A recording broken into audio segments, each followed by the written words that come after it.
Buenas tardes, les damos la más cordial bienvenida a esta quinta sesión del seminario Los impactos locales de China en América Latina. Para mí es un placer estar aquí con ustedes y por supuesto con los organizadores. Antes que nada les quiero transmitir los saludos de la coordinadora del Programa Universitario de Estudios sobre Asia y África, la doctora Alicia Girón, y pues por supuesto festejar que ya estamos en la quinta mesa o quinta sesión de este interesante seminario. Y bueno, también hace un rato comentaba con los organizadores que pues también es un placer saber que ha sido un éxito, que han estado conectadas en promedio más de 100 personas. Eso siempre es muy bueno, y pues hoy estamos cerrando con broche de oro precisamente con la quinta mesa, que se titula Aproximaciones a China desde la cultura en América Latina. Y pues para ello tenemos dos mesas, pero antes de pasar a presentar a nuestros ponentes del día de hoy, le voy a dar la palabra a Héctor para que abra esta sesión. Adelante, Héctor, por favor. Muchas gracias, José Luis. Muchas gracias a los ponentes y como siempre, al público que nos está acompañando, a Brian en los controles, al PUEA y a todas las dependencias institucionales que, como siempre, nos han brindado la mano. Esta quinta sesión trata sobre la relación cultural que hay entre China y América Latina. Y vamos a abordarla porque usualmente es una tendencia que cada vez es más marcada. Se omiten este tipo de relaciones a la hora de pensar los vínculos entre China y la región.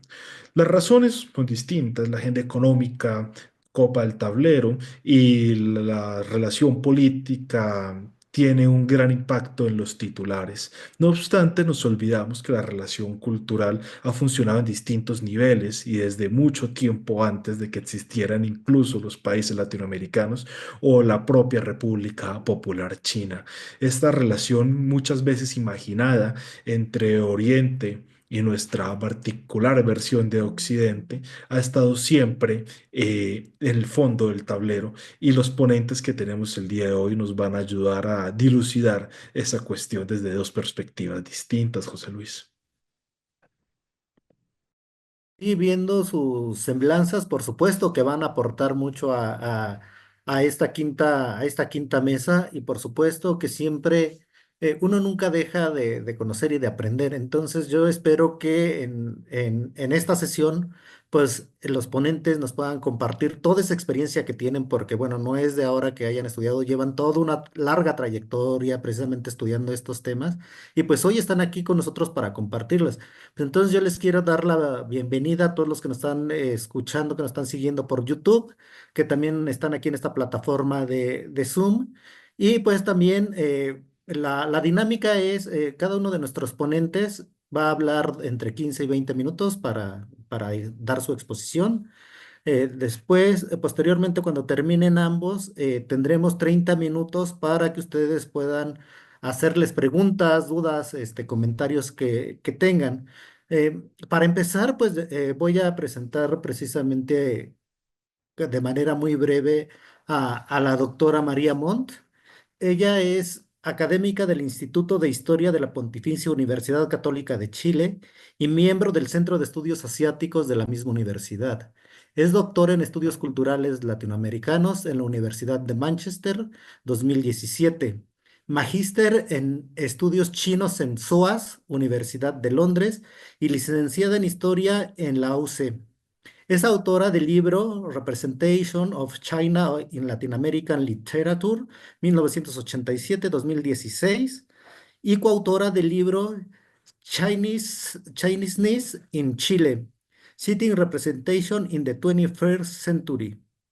Sus temas actuales de investigación son el intercambio cultural entre Chile y la República Popular de China, así como la representación y el imaginario de China en Chile y América Latina. Actualmente es directora alterna del Núcleo Milenio sobre Impactos de China en América Latina. Doctora María, bienvenida. Adelante con su presentación. Muchas gracias, José Luis. Muchas gracias a Héctor. Muchas gracias a Brian tras bambalinas y al PUEA por esta invitación. Estoy muy contenta de estar acá y de más tarde también poder compartir la mesa con Ignacio López Calvo, a quien he leído mucho y que también es una figura muy importante, encuentro, en abordar la relación entre Asia y América Latina en realidad, y el Caribe, desde la literatura, y sobre todo, digamos, con un foco en la literatura desde distintos ámbitos. Hoy día yo voy a presentar y voy a compartir ahora mis láminas.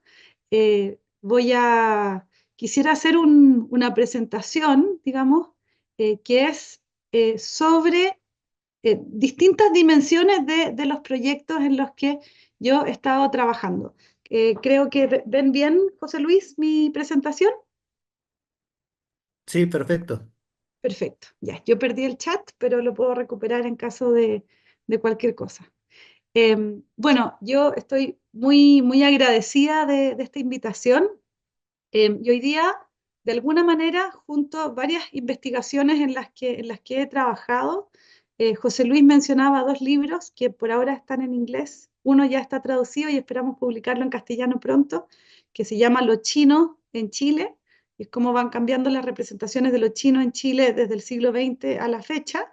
Y el otro es sobre representaciones de los chinos en literatura contemporánea de distintos países latinoamericanos, una selección de ficción y de autores que no son parte de la diáspora china. Y también, digamos, estoy en este proyecto, que ustedes pueden ver acá el logo verde, que es sobre los impactos de China en América Latina y que es un proyecto interdisciplinario que busca abordar la relación y la manera en la que se está sintiendo la presencia de China hoy en América Latina y el Caribe. Y por otro lado, una combinación con otro proyecto del que soy parte, que es el proyecto chileno-asiático, en donde nuestra directora principal es Carol Chan, antropóloga de la Universidad Diego Portales. También es coinvestigadora Jean Ok Choi de la Universidad Central de Santiago. Y juntas estamos trabajando sobre las identidades de la segunda, tercera, cuarta generación de personas con ascendencia asiática. Y desde ahí hemos entrado también en contacto con la comunidad china, y aunque tal vez yo puse en mi título Comunidad China en Sudamérica, aunque hay varios elementos que están presentes desde Sudamérica, ustedes van a ver que por mi desviación geográfica voy a terminar hablando tal vez mucho más del caso de Chile. Así que, digamos, vuelvo a agradecer el poder estar acá en esta quinta sesión de un programa que ha sido muy interesante y que creo que es importante pensar y abordar la presencia de China en América Latina en perspectiva histórica y también desde distintas dimensiones. Como mencionaba Héctor, a veces la economía nubla todo lo demás, como si todo fuese economía, pero es interesante tratar de entender y mirar cuáles son los distintos elementos por medio del cual hoy se siente la presencia china en la región, y también como el hecho de que la presencia china en la región es tan fuerte hoy, la relación que tenemos con China es tan fuerte hoy, y cómo eso hace también que veamos los distintos momentos eh, bajo otro lente. Hace 30 años atrás, China no necesariamente era un actor tan importante, en el caso de Sudamérica, por ejemplo, y en el caso de Chile específicamente. De todas las exportaciones a distintos países del mundo, un 40% va dirigido a China. Entonces, es una relación económica que es muy profunda, y dentro de esta relación económica nos encontramos con distintos elementos de la cultura material y de la migración china, que es la que a mí me gustaría abordar hoy día. Entonces voy a dividir esta presentación en 4 partes, unas más largas que otras. Eh, Brevemente durante el periodo colonial español, y me quiero referir a un par de elementos. Digamos, no voy a contar toda la historia del Galeón de Manila, así que no se preocupen, pero sí mencionar algunas cosas. Para eso pueden leer a Mariano Bonialian, recomiendo fuertemente sus libros. Pero sí quiero referirme a algunos elementos que creo que son interesantes para pensar la cultura material de China desde el periodo colonial español, digamos, hasta el siglo XXI. Me hubiese gustado ir más atrás en el tiempo, pero no tenemos fuentes todavía con las cuales podamos trabajar. Entonces, voy a partir contando una historia brevemente y luego voy a volver a esta figura un par de veces. Esta figura que ustedes ven acá es la deidad Guanggong. Es una deidad que es un culto muy importante en la comunidad cantonesa, sobre todo, en la comunidad cantonesa tanto en el sur de China como en distintos lugares del mundo. Eh, y esta figura está en el Museo Nacional de Historia Natural de Santiago de Chile. Llegó a la colección del museo, se trajo a la colección del museo en 1881 y estuvo en una caja, no sabemos si es que en algún momento salió o no, catalogado como Buda hasta el año 2023, cuando el encargado del área de arqueología del museo abrió esta caja y se dio cuenta que acá había una figura interesante y nos llamó, porque habíamos trabajado sobre el libro Lo chino en Chile, y nos llamó para verlo y ahí vimos que era Guanggong y que había llegado al museo en 1881. Esta figura debe medir alrededor de 1 metro de alto y pesa alrededor de 60 kilos. Es de madera, de una sola pieza. Tiene 2 hoyos, 2 orificios en la espalda, 3 en realidad, uno como que fuese para tomarlo y otro donde uno cree que se podrían haber guardado reliquias. A raíz de este encuentro hicimos una exposición a la cual me voy a referir en un tiempo más. Em, y en el fondo fue muy impresionante ver cómo nosotros que hablábamos tanto de la relación entre China y América Latina, desde el imaginario en mi caso, también desde la relación diplomática, sobre la relación entre partidos comunistas y China, sobre la relación con el maoísmo, de repente nos encontrábamos en Santiago con esta figura que era relativamente desconocida en el contexto de la colección del museo y que estaba en el museo hace más de 140 años. Y hay, digamos, esta sensación de que China está muy lejos, de que hay mucho desconocimiento, pero acá nos encontrábamos con esta dimensión material de la presencia china en la región. Y no voy a entrar mucho en temas teóricos. Eh, Después, si a alguien le interesa, digamos, podemos volver a hablar de esto.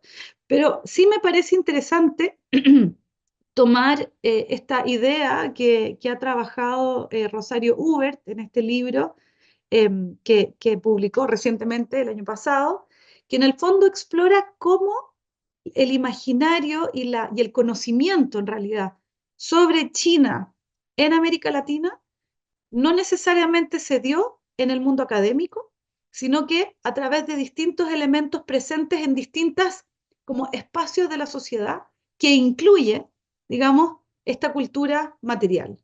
A veces el interés por aprender chino o el interés en, digamos, o en objetos chinos que estaban circulando en los mercados globales, en el fondo permite también pensar la relación con los migrantes chinos, los trabajadores chinos, y en el fondo cómo esto es algo que tenemos que ver en varios niveles para poder comprender la presencia de China en América Latina en distintos momentos y desde distintas perspectivas. Entonces, creo que es interesante tomar el punto de partida de Uber para pensar que existe una materialidad de la presencia china, esta cultura material, que podemos pensar en relación a la migración china y que nos ofrece también un nuevo ángulo para el estudio de la relación de China con América Latina. Porque creo que es importante pensar los distintos ángulos desde el cual nosotros estamos abordando China con América Latina.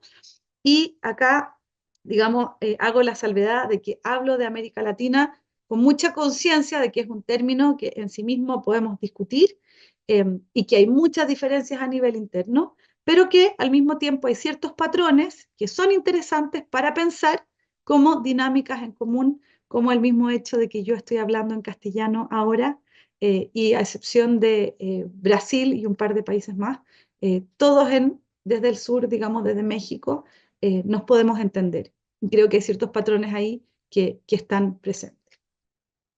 Entonces, con el foco en la cultura material, me remonto, digamos, a un par de objetos que me parecen interesantes. Uno es esta figura, esta natividad, en donde vemos a María, a José, a Jesús, em, y esto es parte de la colección del Museo Met en los Estados Unidos. Y si ustedes se fijan, hay muchos como signos de interrogación, dice siglo XVIII, por un lado, o sea, podría ser anterior, pero también se pregunta si es o de las Filipinas o de Ecuador.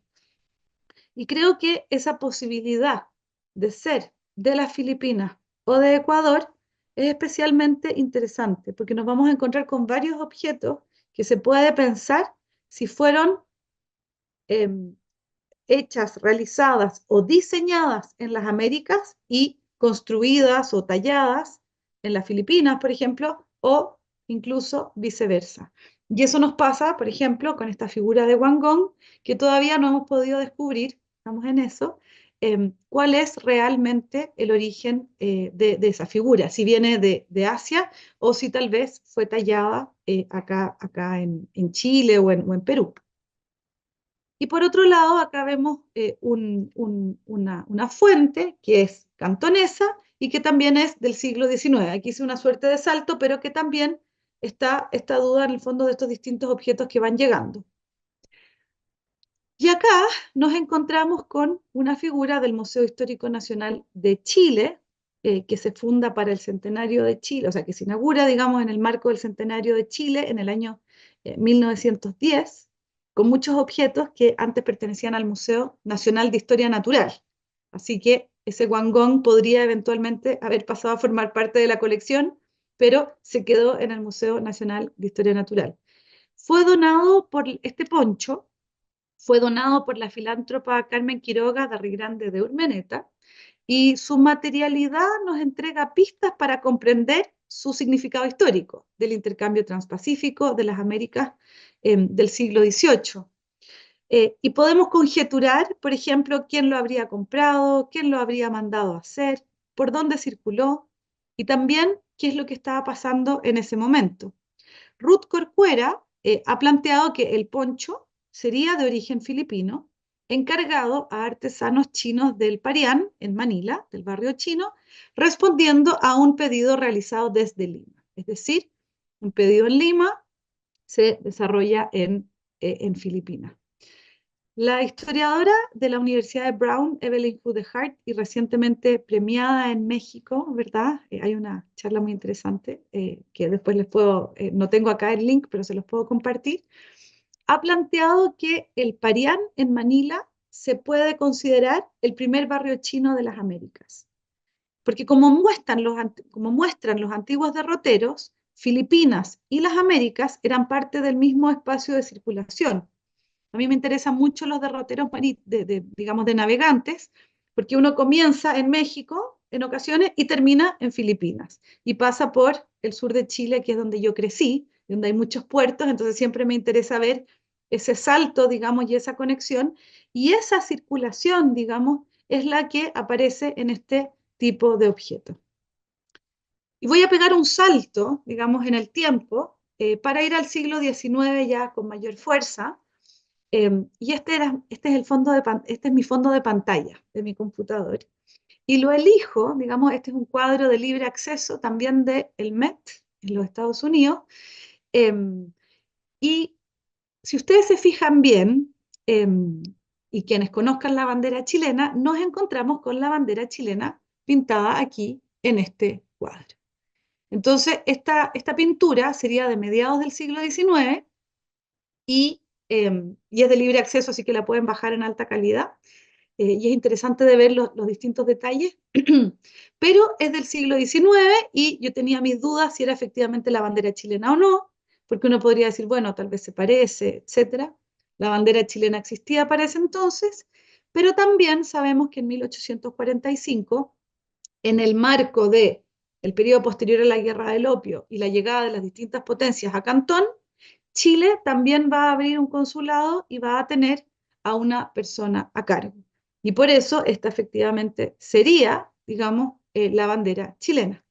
Y hay otro cuadro que es atribuido a un pintor chino, y acá ustedes pueden ver el detalle, digamos, de este pedazo acá, donde también aparece la bandera chilena en Cantón. O sea, ya tenemos por lo menos dos cuadros, me contaron que hay un tercero, pero lo interesante para mí es que después me encontré con este otro cuadro, que en este caso es atribuido al artista Ting Chua, en este caso se dice que es efectivamente de Ting Chua, pero aparece acá arriba, no sé si ustedes pueden ver mi puntero, el número 5 y ahí aparece Nai.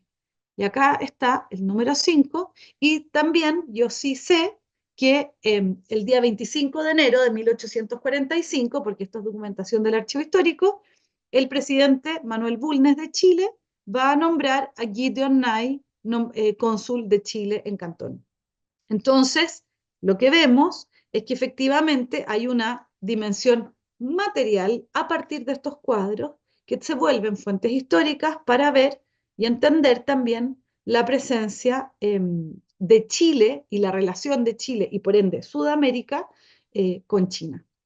De hecho, ya en, digamos, en este periodo, el movimiento naviero de Valparaíso, uno de los puertos más importantes de Chile, si no el más, Asia concentraba alrededor del 5,6, del 6%, digamos, del tráfico total de ese puerto. Es decir, hay una relación muy fuerte con Asia, ya con Chile como república independiente, porque Chile se independiza digamos 1810, porque es lo que celebramos para nuestras fiestas nacionales. Eh, por supuesto que esto es más bien gradual. Entonces es interesante en el fondo encontrarse con que hay varias de estas pinturas que nos van recordando de las maneras complejas de la historia de intercambio de estos lugares. Y este es un ajedrez que está en el Museo Histórico de Buenos Aires, y este es un ajedrez que si ustedes ven ahí en la descripción que hay en el texto, no sé si alcanzan a leer, este ajedrez fue exportado por la Compañía Británica de las Indias Orientales desde Macao y habría pertenecido a Juan Manuel de Rosas, y cuyo contrincante, Juan Lavalle, también habría tenido uno. Juan Manuel de Rosas nació en 1793 y murió en 1877. Entonces también acá aparece otra dimensión que tiene que ver con el mercado de este tipo de bienes, digamos, y que es una artesanía, pero que se vuelve un bien con el cual también nos podemos encontrar en América Latina y que habría sido un regalo diplomático. Yo solamente pude ver esto. Entonces, hasta ahora, no les he contado mucho más del Guangdong, voy a volver a él, pero hasta ahora hemos visto, por un lado, las representaciones diplomáticas a través del caso de Chile. Voy a volver luego a los trabajadores chinos en Sudamérica, pero quiero agregar otro actor más que es parte de esta dimensión de la cultura material, que son los viajeros y los coleccionistas. Estos zapatitos para pies de loto que ustedes pueden ver acá, es parte del Museo Pedro del Río Sañartu en Concepción, Chile, y habría sido adquirido por Pedro del Río Sañartu en China en su viaje en 1881. Entonces lo que podemos imaginar es que lo compra en China, lo sube a un barco, llega a Concepción, que está alrededor de, me puedo equivocar, pero 600 kilómetros al sur de Santiago, tal vez, aproximadamente, eh, y forma parte de esa colección que es la de los coleccionistas privados y que ahora es un museo y se puede visitar, pero originalmente es parte de una colección privada. Entonces, relación diplomática, comercial, las colecciones privadas y también aparece este mundo más invisible y del cual es más difícil encontrar vestigios materiales, aunque sí los hay, que es la presencia de trabajadores chinos en las Américas. Sabemos que van a estar en México, vemos en Panamá, en Cuba, en los ingenios azucareros. En Perú también van a haber muchos trabajadores. Y estas fotografías que ustedes ven acá, esto es el Museo Histórico Nacional de Chile, porque en el año 1879 Chile y Perú entran en guerra, Chile invade el territorio del sur de Perú y va a tomar control y luego posesión de las zonas donde estaban las guaneras, que son las fotografías que ustedes ven acá, estas minas de guano, en donde va a haber una mayoría de trabajadores chinos. Trabajadores chinos que empiezan a llegar a Sudamérica, digamos, con la prohibición de la esclavitud y también a raíz de la salida de grandes números de personas también desde China buscando distintos futuros mejores. Entonces, al momento en que llegan, digamos, o más bien, están en el sur de Perú, durante la guerra Chile toma control y durante la guerra nos vamos a encontrar con que un grupo de chinos se van a sumar a las tropas chilenas. Estamos hablando de varios miles de chinos en la región en esta época, y en el caso de Chile van a luchar, digamos, algunos junto al ejército. Sabemos que durante esa guerra, un grupo de trabajadores de chinos que se suman a los chilenos en la guerra, algunas versiones e interpretaciones hablan de una suerte como de liberación de de los trabajadores chinos, pero en la práctica, cuando uno ve las fuentes, es bastante más complejo y la agencia de los trabajadores chinos en su organización es especialmente interesante de ver, eh, pero nos evidencia este espacio de culto esta figura de Wang Gong que llega al museo en 1881-82. Durante la guerra, Chile va a, comillas, traer muchos objetos desde Perú a Chile que van a formar parte de las colecciones del museo, es decir, o sea, todos esos objetos fueron devueltos, pero también podemos ver en términos temporales que está esta figura que habría llegado al museo en este mismo periodo. Nosotros luego hicimos una exposición en el Museo Nacional de Historia Natural. Acá ustedes pueden ver, digamos, más o menos, una escena pequeña de cómo era, pero incluimos el culto a Wang Gong, explicamos quién era Wang Gong, y también explicamos la historia de la migración de trabajadores chinos, también conocidos como culíes. Aquí los vemos en la minería en San Francisco en la década de 1850, porque en el caso de la guerra, digamos, y durante la guerra del Pacífico, se le llama en Chile, o la guerra con Chile, un grupo de chinos se va a sumar al ejército chileno y van a hacer un juramento en el cual se toma y comparte la sangre de un gallo, que ustedes pueden ver aquí representado en una publicación de 3 años después, y ese juramento se hace frente a un altar, cuenta la prensa, en donde hay 3 deidades chinas, incluyendo una figura de Wang Gong. Entonces, no sabemos si esa figura de Wang Gong es la misma que está hoy día en el museo, pero sí podemos ver cómo el culto de Wang Gong era un culto activo a mediados del siglo XIX en Sudamérica y, digamos, definitivamente en Chile y Perú. Aquí, por ejemplo, vemos un registro en el cual, este es un texto de Marcelo Segal, donde él menciona la presencia de chinos, o sea, digamos, aborda la presencia de chinos en Chile, y en esta fotografía aparecería acá a la izquierda Quintín Quintana, que es la persona que dirigiría la ceremonia en donde se sacrifica al gallo de estas personas que luego se suman y luchan junto al ejército chileno.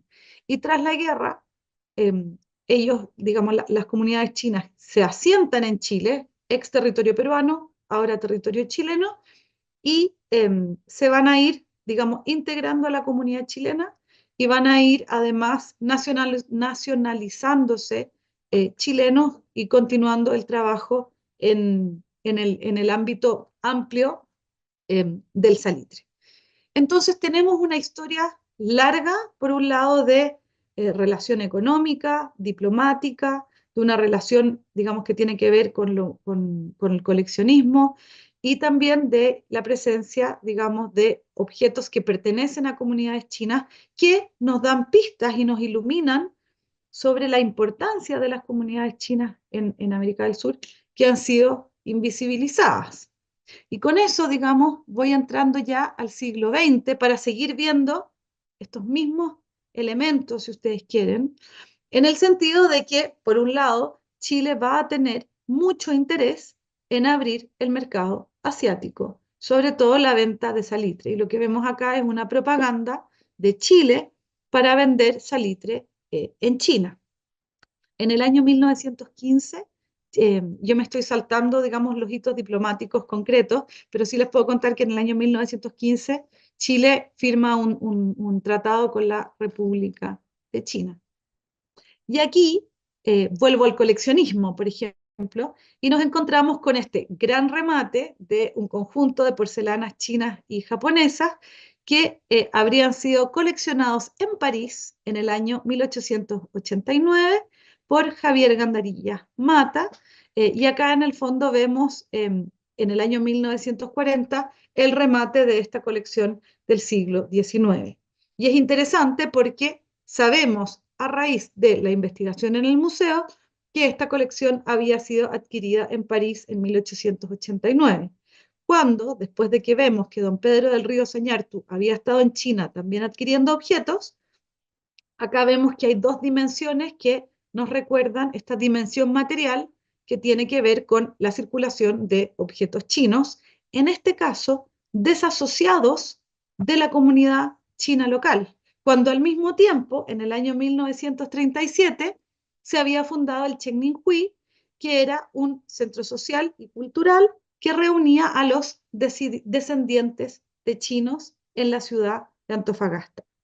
Estaba, por un lado, la agrupación de ciudadanos chinos, el Chunhua, y también está la Asociación de Descendientes de Chinos, el Chengninhui, ambas instituciones funcionando hasta el día de hoy. Hasta acá hemos estado hablando de una China dinástica, digamos, con la dinastía Qing, luego de una China recientemente formada como república, aquí en el año 1937, y en ese contexto irrumpe, digamos, la República Popular China el 1 de octubre de 1949, que en términos de las comunidades locales chinas va a significar también un quiebre y el, más tarde o más temprano, el tener que ir viendo qué toma y qué posición, digamos, se va a buscar tomar eh, a nivel local. Y ahí vamos a encontrarnos con muchas historias, pero las menciono también porque en el marco de la fundación de la República Popular China va a aparecer también la diplomacia cultural. Y la diplomacia cultural muchas veces la estudiamos a nivel de persona a persona, ¿verdad? Humberto Lombardo Toledano, por ejemplo, que es de los primeros viajeros a China, Olga Poblete, que vemos acá en esta fotografía, también en la otra fotografía Miguel Enríquez, que va en el año 1966, pero también nos encontramos con parte de la cultura material que permanece o en China o en las Américas a través de la obra de José Venturelli, aquí lo vemos como pintor, y por otro lado, vemos una imagen de papel recortado, y ese papel recortado es parte de una colección privada de alguien que estuvo en China. Entonces, la diplomacia cultural también se manifiesta en la llegada de objetos desde China en el contexto de la China revolucionaria, donde el objetivo de estos objetos es distinto y que también, y esto me parece especialmente interesante de reflexionar, hay muchos objetos que van a llegar a Chile, por ejemplo, como parte de la diplomacia cultural antes del año 1966. Y lo que es interesante ahí es que esos objetos que llegan antes de 1966 son objetos eh, que luego en el fondo eh, van a formar parte de un acervo cultural sobre China, que en China va a, digamos, ser algunos destruidos durante la Revolución Cultural. Entonces nos encontramos con archivos en las Américas, con colecciones en las Américas, que son parte, digamos, de un archivo que no necesariamente va a existir luego o se va a mantener luego en la República Popular China.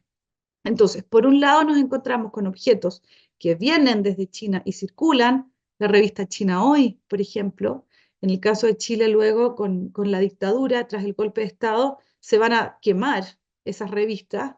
Y también, por otro lado, libros, esto no quiere avanzar, libros o objetos que van a ser parte de los viajes a China, van a traer objetos, pero también se van a publicar libros a nivel latinoamericano y nos encontramos con un gran grupo, digamos, de libros y de publicaciones latinoamericanas. Siempre en el marco de la diplomacia cultural, nos encontramos, por ejemplo, con Tomás Lago, y él es el director del Museo de Arte Popular, que hoy en día se llama Museo de Arte Popular Tomás Lago, y a través de la gestión de Tomás Lago, muchos objetos chinos durante los años 50 van a llegar a este museo en Santiago y que hasta el día de hoy lo podemos ver. O sea, hay una cultura material, digamos, muy rica en esa colección. Son más de 500 objetos que llegan desde China durante los años 50. Francisco Coloane es un escritor chileno, Premio Nacional de Literatura, y él también, digamos, en su colección privada, también nos vamos a encontrar con objetos. El viaje a China, digamos, se transforma por un lado en una mirada de China, digamos, el ir a ver China, el sacarse una fotografía en China, como vemos acá a Margarita Aguirre, pero también como una instancia de traer objetos. Y acá vemos la colección del Museo de Arte Popular y también las colecciones privadas. Y en el marco de esta relación, digamos, vuelvo al segundo punto de mi presentación, que tiene que ver con las comunidades chinas. ¿Dónde está la comunidad china? Por un lado, en el caso de Chile, nos encontramos con la migración histórica china, que también tiene objetos, pero tal vez menos dependiendo de los descendientes, porque por un lado están los descendientes de los trabajadores del siglo XIX, en donde los objetos materiales no van a ser muchos, pero luego hay una segunda oleada en los años 30, donde sí aparecen objetos que se mantienen en las familias. Y luego, digamos, en el marco de esta diplomacia cultural, nos encontramos con la presencia de personas chinas que están llegando desde la República Popular China y que también van, digamos, a través de ellos también nos vamos a encontrar con la circulación de objetos, con la circulación de obras de arte, con la circulación de películas que van a ser mostradas y presentadas tanto en el Chile de los 60 como, digamos, y en distintas ciudades de Chile de los 60, como también en otros países latinoamericanos. Acá, por ejemplo, este es un restaurante chino, el Danubio Azul, esta es una fotografía de 1970, que es parte del archivo patrimonial del Museo Histórico Nacional de Chile, y también podemos ver que las decoraciones acá, algunas son chinas, pero no necesariamente todas, que también son evidencia en el fondo de lo complejo que es la traída de objetos, y al mismo tiempo sabemos que este lugar es un lugar en el cual eh,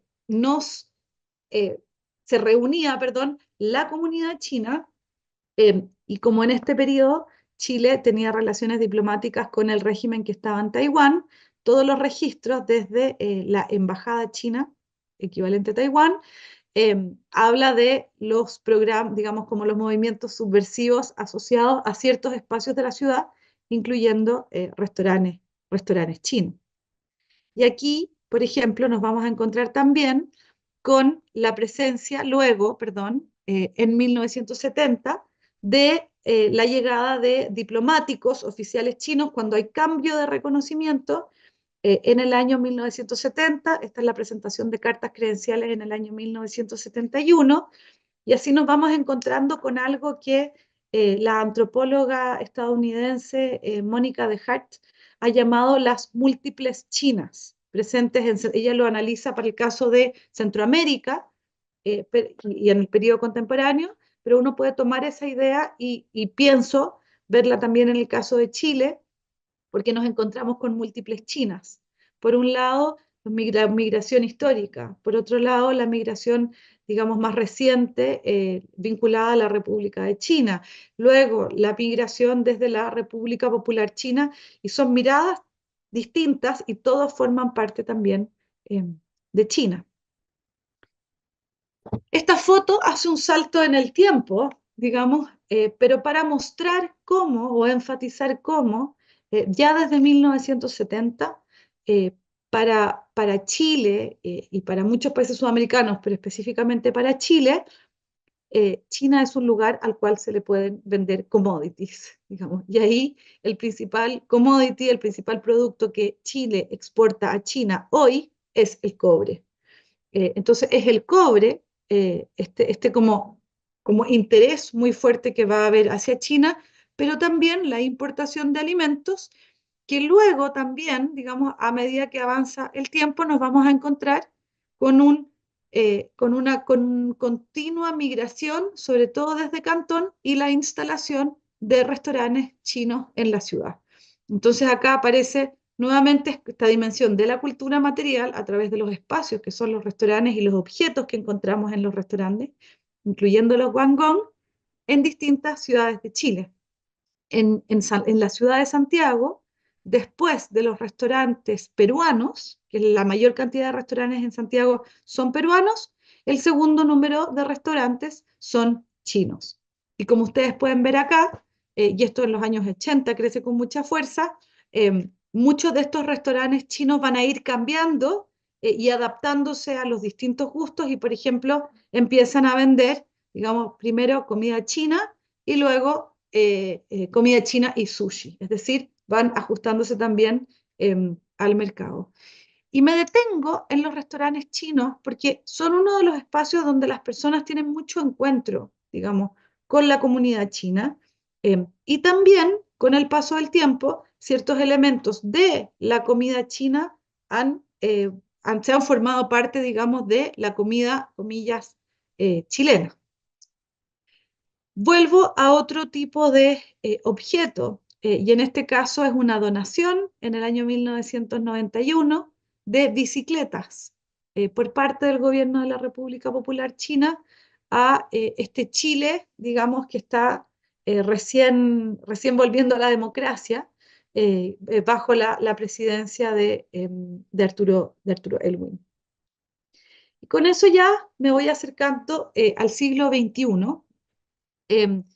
Y no me he detenido en algo que me parece importante de mencionar, que tiene que ver con que en distintos momentos, a lo largo y ancho de las Américas, pero definitivamente el caso de México, de Perú, de Chile, que conozco un poco mejor, en distintos momentos han habido fuertes experiencias de violencia dirigidas hacia las comunidades chinas.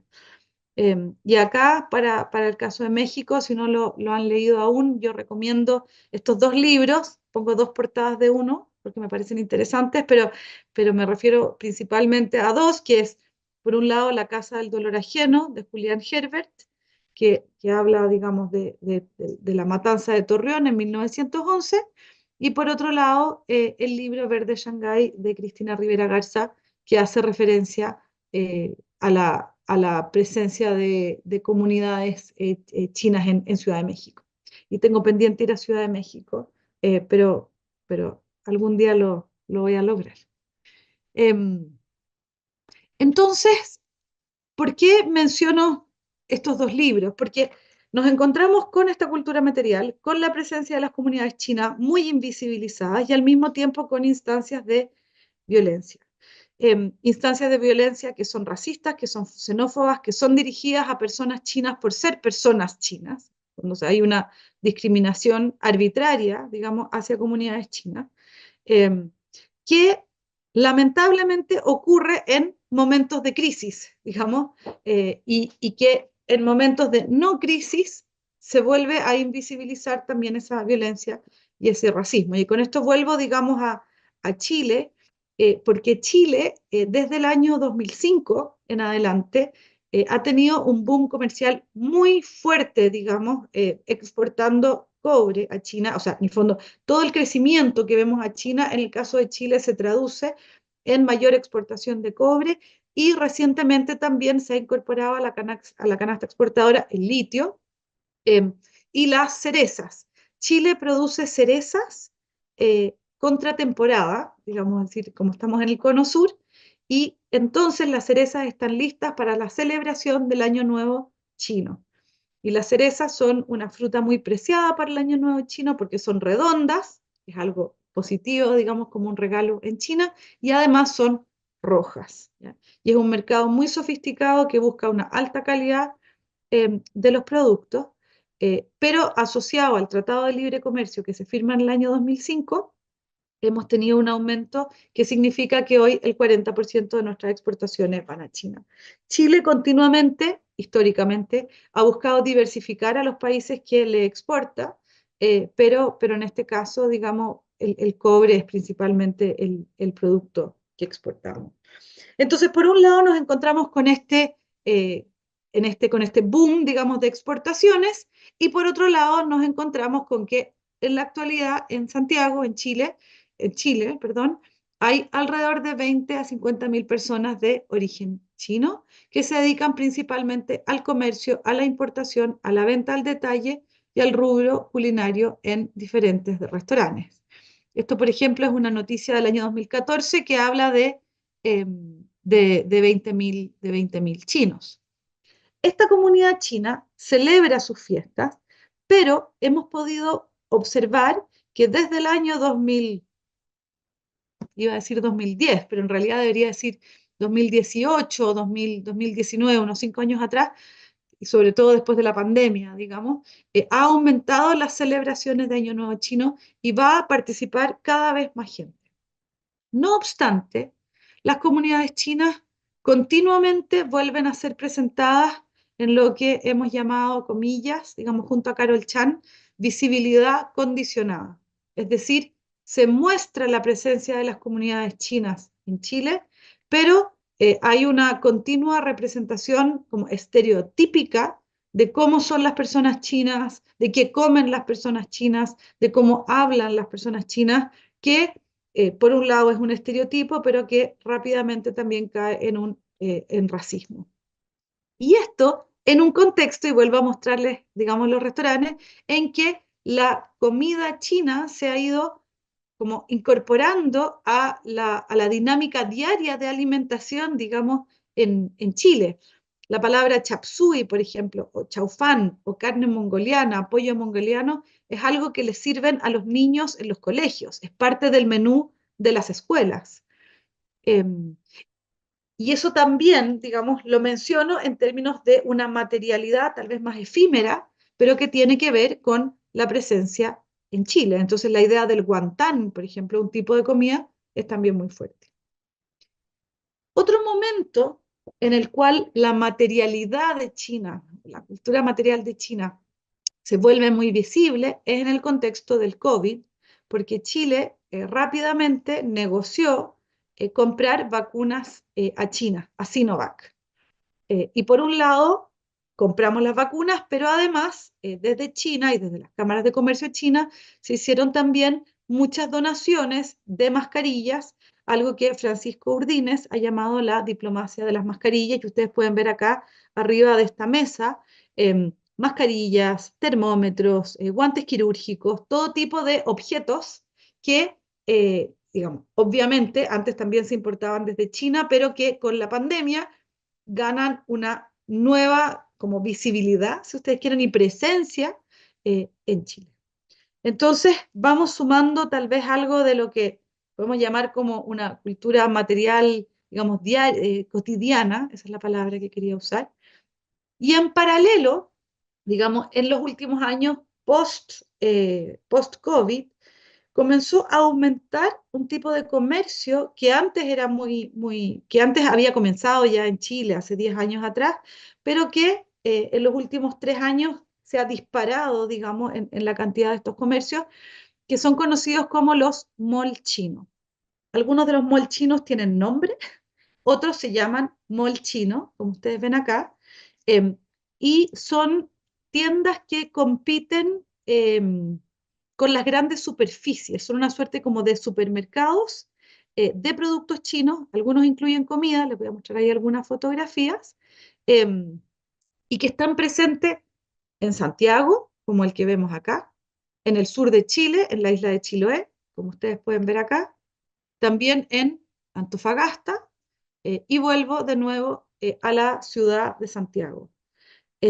Estos malls chinos han sido muy fuertes en su aumento de la presencia en la ciudad, están reemplazando antiguos comercios, son principalmente distintos como productos, digamos, en una amplia variedad de productos chinos que incluye comida eh, y que, digamos, incluye comida no solamente en los supermercados en Santiago, sino que también en los distintos lugares y que incluye también vasos, platos, todo tipo de objetos que incluye, y acá, digamos, por eso puse específicamente esta fotografía, también memorabilia del periodo maoísta en China, como ustedes pueden ver acá en este vaso.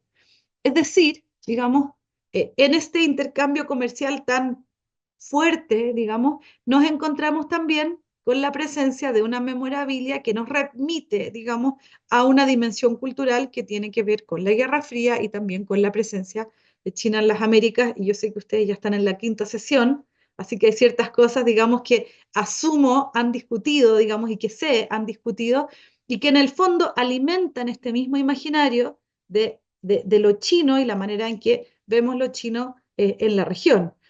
Eh, esta fotografía no es de un supermercado en Santiago, sino que es de un supermercado en un pueblo que se llama Dalcahue, en Chiloé, donde la población es, ¿cuánto? 2.000, 3.000 personas en la zona urbana.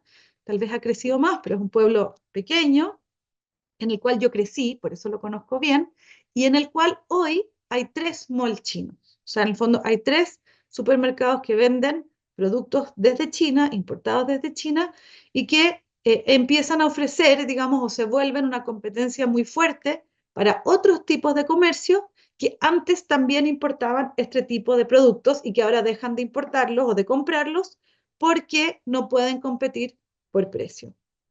Y ha sido muy fuerte este boom.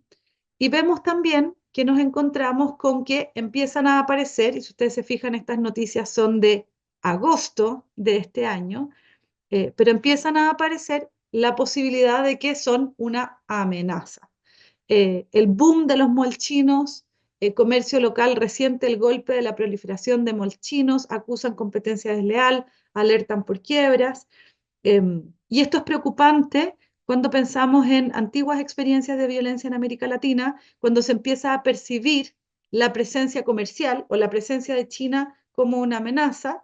eh, y no, la crítica no es, o sea, por un lado la crítica es al comercio, pero las víctimas son las personas, que son dueñas de estos comercios, que son parte de este comercio, que algunos llevan 100 años, sabemos, en América Latina, pero que son reconocidos como chinos, que por ende son reconocidos como no parte de la, comillas, comunidad nacional y que evidencia el racismo, en este caso también de Chile. Porque en este caso vemos que las noticias son relativamente, digamos, neutrales, pero también nos vamos a encontrar con otros titulares que echan la culpa, digamos, específicamente a las, a, comillas, dicen los chinos, en vez que diferenciar entre el comercio chino, las personas chinas, digamos, y las distintas empresas, gobierno, Estado, digamos que es una división que hay que hacer y se vuelven a repetir estereotipos. Esta es una canción, es una portada de una canción, de un video en YouTube que salió hace unos meses atrás, eh, que si ustedes se fijan, hace como una suerte de uso de tipo carácter chino, ¿verdad? Como un estereotipo de cómo es un carácter chino. Pero además es una canción dedicada, se llama Acero Chino y se llama Acero Chino y se lanzó, digamos, en el marco de la quiebra de la industria acerera chilena, que se llamaba Huachipato, a raíz de el bajo precio del acero que es importado desde China en Chile. Es decir, esta amenaza que significa China para la industria local. La canción, interesantemente, no pide que aumenten las tarifas, digamos, al acero chino, que tal vez debería ser una de las solicitudes, pero en el fondo lo que quiero mencionar es que en un momento en que China aparece como una amenaza, ¿verdad? En el fondo esta oportunidad comercial, por otro lado, aparece como una amenaza. Y así como vemos ejemplos que son muy marcadores de la otredad de China y tal vez excluyentes o excluyendo a China, también nos vamos a encontrar con otras representaciones que van cuestionando más bien los límites y las fronteras entre uno y el otro, y más bien incorporan a China como parte de Chile, tal vez, como vemos acá en este cuadro de Pablo Lincura del año 2011, en donde vemos que hay un cruce y una integración entre el mundo mapuche, indígena chileno, digamos, o del territorio que ahora es Chile, y el mundo chino. Y por otro lado, nos encontramos con otra canción que también cuestiona, digamos, los estereotipos fijos, eh, porque habla sobre la comida china, y hace mucha mención sobre la comida como la comida, como algo que nos reúne, como algo que tenemos en común entre Chile y China, que reúne a la familia. Y si ustedes ven acá esta imagen, no sé quiénes de ustedes han estado en Chile, pero en Chile se toma mucho pisco sour cuando se sale a comer, por ejemplo, y vemos acá que están tomando pisco sour en una mesa con comida que es tradicionalmente china. Entonces nos encontramos con este cruce, digamos, entre lo chino y lo latinoamericano como ambos partes de China, independiente que podemos ver también algunos rasgos que son exotistas, digamos, de la idea de lo chino. Y con esto ya, digamos, voy a ir cerrando, pero quiero volver, digamos, eh, pero quiero volver, digamos, a Guangdong, que les mencionaba al inicio, porque una vez que se descubrió esta figura de Guangdong, descubrimos su origen, con el equipo del museo nos invitaron a ser parte de la curatoría de la exposición. Y tuvimos largas discusiones sobre en torno a qué, digamos, eh, fijar o armar esta exposición, y finalmente nos decidimos por la migración. Y hicimos un llamado amplio a la comunidad, invitamos a la comunidad china a enviarnos sus fotografías, que son las que ustedes pueden ver acá, y les invitamos a preguntarles con qué objetos viajaban, con qué objetos viaja la comunidad china, y nos encontramos con pasaportes, con fotografías, con maletas, y fue interesante en el fondo ver este trabajo en donde desde lo material de la presencia del Guangdong hacíamos un recuento de estos 140 años de historia, junto a la comunidad china, y sobre todo en un momento, digamos, en donde lo chino se vuelve a sentir y a representar como una amenaza frente a esta gran presencia económica, digamos, que representa China. Y por eso esta cita de una tercera generación de chino descendiente, hablando de Guangdong, era interesante porque planteaba que siempre los chinos están entre paréntesis en indefensión y necesitaban algo para traspasar esta debilidad, este miedo, este temor, esa impotencia como de no responder frente a la ofensa, frente a la discriminación. Buscaban en este personaje un ente protector. Y con eso, digamos, ya cierro con esta imagen del puerto de Antofagasta, que es a donde llegaron muchos chinos, probablemente rindiendo culto a Guangdong, una ciudad que además, digamos, y con esto abre una nueva arista solo para dejar ahí el interés, porque nos encontramos con los vínculos de la paradiplomacia de las ciudades hermanas, en donde esta ciudad de Antofagasta es ciudad hermana con Anhui, que donó esta escultura, digamos, a la municipalidad, una escultura que todavía está esperando su lugar definitivo. Ustedes no pueden no alcanzan a ver acá la proporción, pero si ustedes ven acá, están las sillas, que da una proporción, es una escultura muy grande, son dos niños danzantes, eh, y que en el fondo también nos muestra esta presencia que es, digamos, la presencia material de China desde el Guangdong a los niños danzantes, a través de la comida, a través de las colecciones privadas, a través de la circulación de objetos maoístas, a la memorabilia digamos, del periodo maoísta en América Latina hoy. Digamos, y con eso, digamos, les doy las gracias por la paciencia y atenta a cualquier, digamos, pregunta que tengan, o encantada de seguir, digamos, en contacto. Muchas gracias, María, por esta interesante conferencia y sobre todo por las aproximaciones que nos has dado a China a lo largo de varios siglos. ¿no? En una hora nos hiciste un recorrido por mínimo 4 siglos. eh, y bueno, yo aquí quisiera rescatar precisamente algo que mencionabas, ¿no? Estos acercamientos a través de diferentes dimensiones. Y pues ahí están las dimensiones, la diplomática, tú mencionabas la comercial, también incluso por ahí mencionabas las colecciones. Y por supuesto algo que es muy interesante que tocaste al final, que es la migración. La migración china, y me llamaba mucho la atención cuando mencionabas que muchos ciudadanos chinos estuvieron precisamente en las filas del ejército chileno, combatiendo a su lado. Entonces, por ejemplo, de estas cosas que luego ocurren y que uno no tiene presente. Ahora, aprovechando que tengo la palabra, yo te quisiera preguntar de tu experiencia, las comunidades chinas, los ciudadanos chinos, ¿qué tan aceptados son entre los chilenos? ¿Por qué te voy a decir eso? Hace algunos años hicimos una jornada de cultura coreana en la Facultad de Ciencias Políticas y Sociales también. Entonces, de pronto, algunos de las personas que invitamos, pues eran precisamente descendientes de coreanos. Entonces, lo que ellos nos decían es que de pronto se quedan atrapados en que ni son aceptados aquí porque no son mexicanos. Y de pronto cuando regresan a sus países tampoco son coreanos, en este caso tampoco son chinos, o sea, ni son ni de aquí ni de allá. Entonces, en ese sentido, ¿tú qué percibes en el caso chileno? Sí, es una muy buena pregunta. Gracias, José Luis.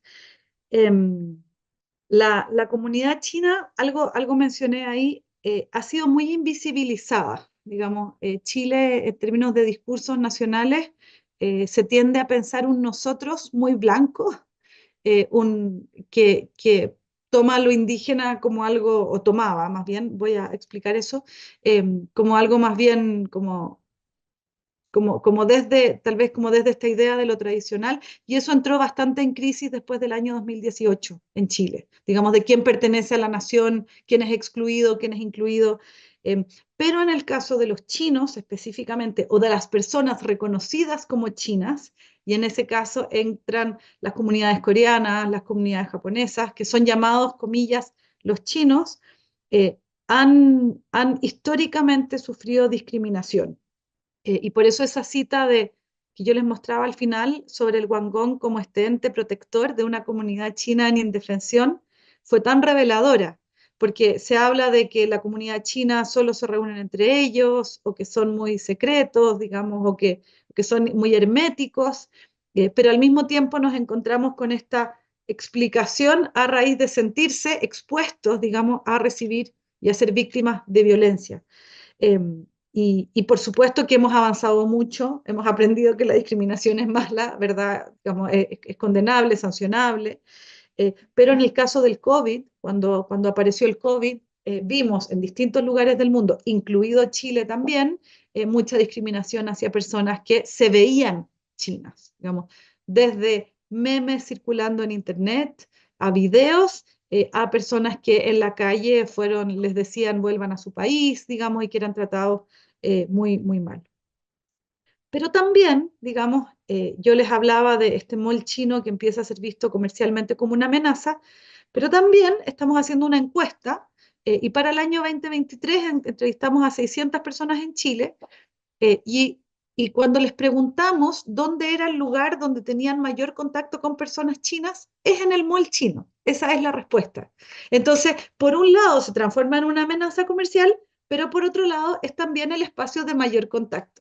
Y a mayor contacto también va disminuyendo esta sensación de otredad porque te van saludando y vas siendo parte también de lo cotidiano. Y yo diría que pasó lo mismo con los restaurantes chinos, porque además en el caso de los restaurantes chinos, hay distintos tipos de restaurantes chinos, pero ahora que ha aumentado, por ejemplo, fuertemente la migración venezolana, nos empezamos a encontrar con restaurantes chino-venezolanos, es decir, con la comida característica de China en Venezuela, que ahora se vende en Chile y que es distinta a la comida china que se vende en Chile. Digamos que tiene esta adaptación. Entonces también uno se encuentra con estos cruces, eh, pero que todavía, lamentablemente, continuamente se vuelve a la discriminación. ¿verdad? Y también ahí hay algo que tenemos que estar continuamente atentos, porque, porque una empresa china no es el equivalente a una persona china, digamos, y el Estado chino no es el equivalente a una persona china,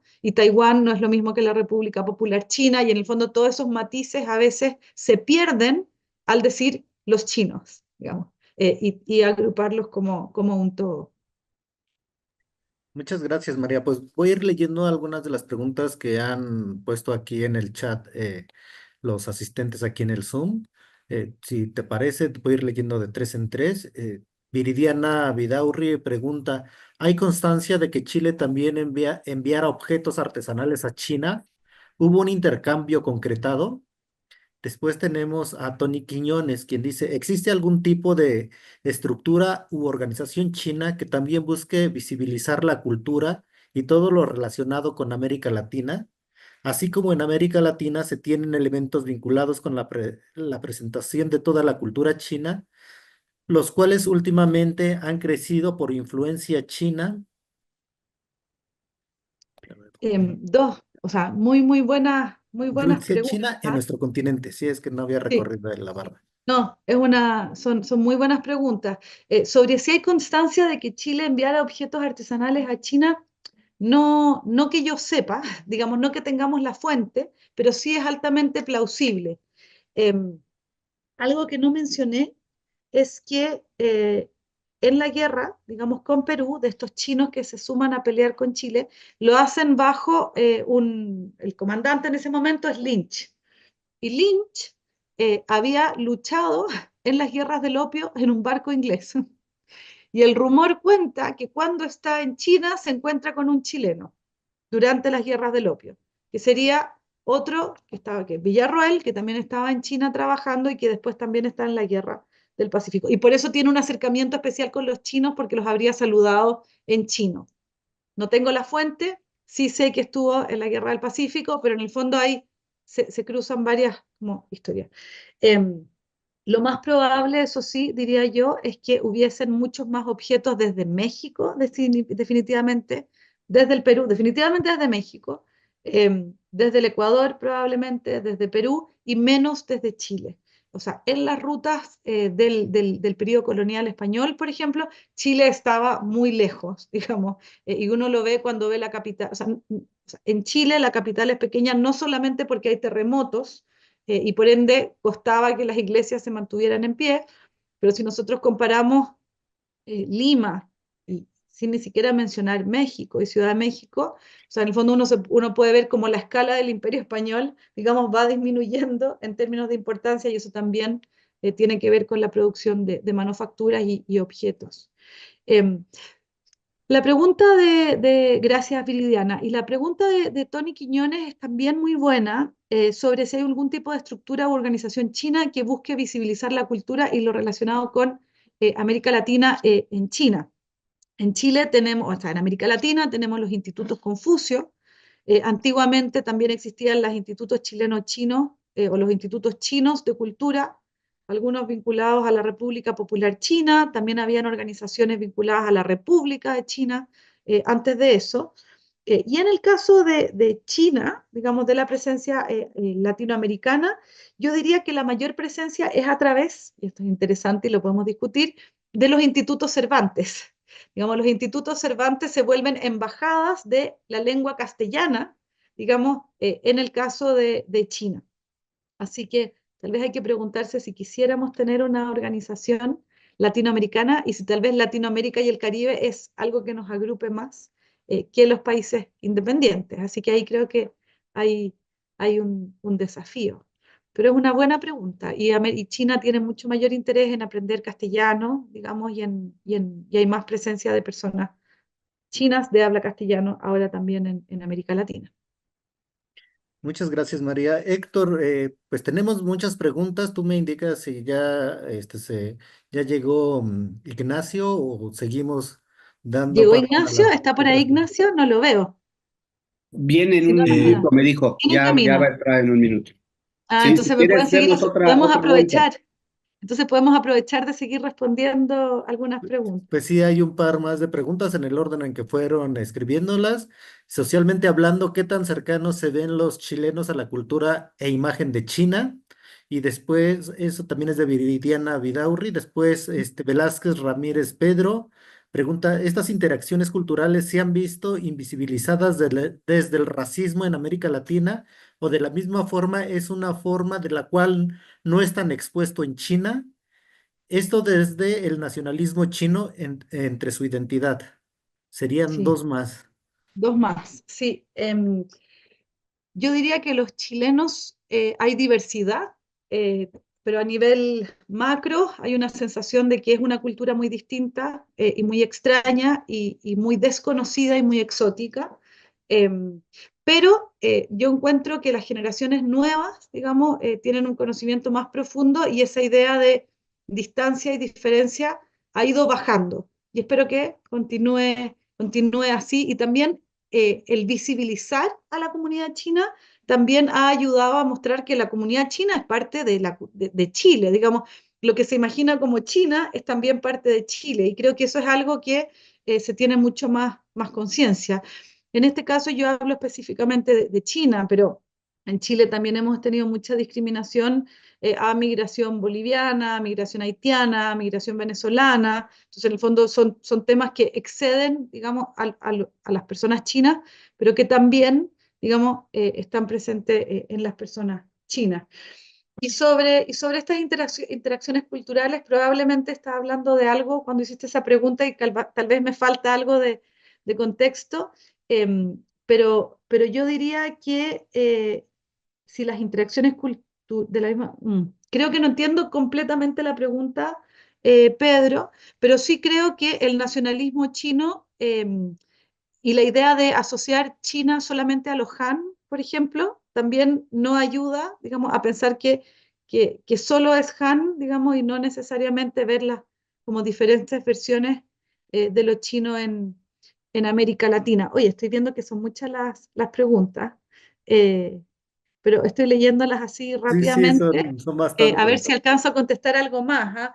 Pero interesante lo que dice María Figueroa, que se repiten los patrones. Y efectivamente nosotros nos encontramos con una repetición de ciertos patrones y por eso mantengo esta como idea de América Latina y el Caribe, que es muy difícil y es compleja. Y cuando empezamos a ver las diferencias entre México y Chile, no podemos decir que son iguales porque son muy distintos, pero al mismo tiempo sí nos encontramos con patrones que se repiten.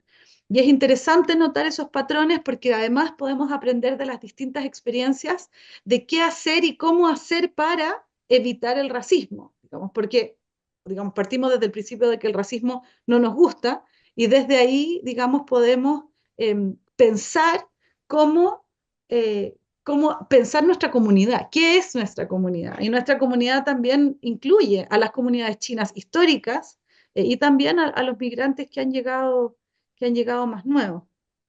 Y acá hay preguntas, por ejemplo, no sé si habrá llegado Ignacio, pero mientras tanto voy a aprovechar porque me gustaron mucho estas Sí, preguntas. sí, nos avisan cuando llegue Ignacio. Todo no- Eso, por favor, y mientras tanto yo sigo. Ya Ya está llegó. el doctor Calvo. Ah, llegó, perfecto. Entonces, voy a anotar estas preguntas y encantada voy a tratar de responder después en el chat a ver si alcanzo a responder algo.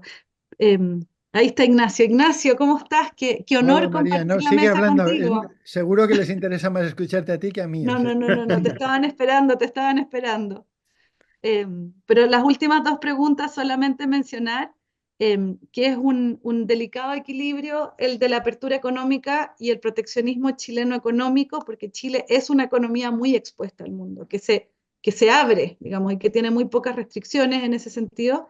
Así que ahí hay una discusión si es que debiese haber algo más de proteccionismo. Em, y muy buena la pregunta de Javier. Voy a responder después por escrito para dar espacio a Ignacio. María, pues muchas gracias por tu exposición y por responder todas las preguntas. Quedaron varias ahí en el tintero, pero también es muy bueno saber que pues las vas a contestar, que vas a tomar nota y las vas a contestar. Ese es un gran gesto de tu parte que yo creo que también van a agradecer nuestros asistentes. Y bueno, pues le damos la bienvenida al doctor Ignacio López Calvo. Lo voy a presentar de manera breve para ya darle paso a su ponencia.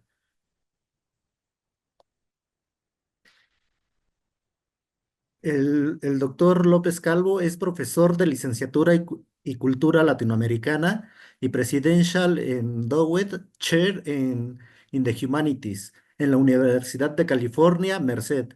Es autor de 80 artículos y 8 libros, Saudades of Japan and Brazil, Contested Modernities in Lusophone Nikkei Cultural Production, Dragons in the Land of the Condor, Tusa Literature and Knowledge in Peru, The Affinity of the Eye, Writing Nikkei in Peru, Latino Los Angeles in Film and Fiction, The Cultural Production of Social Anxiety, Imagine the Chinese in Cuban Literature and Culture, Trujillo and Gat, Literature and Cultural Representation of the Dominican Dictator, Religión, multilateralismo en la obra de Marcos Aguinis, 1963-2000, Writing in Exile, Chilean Fiction from 1973, present.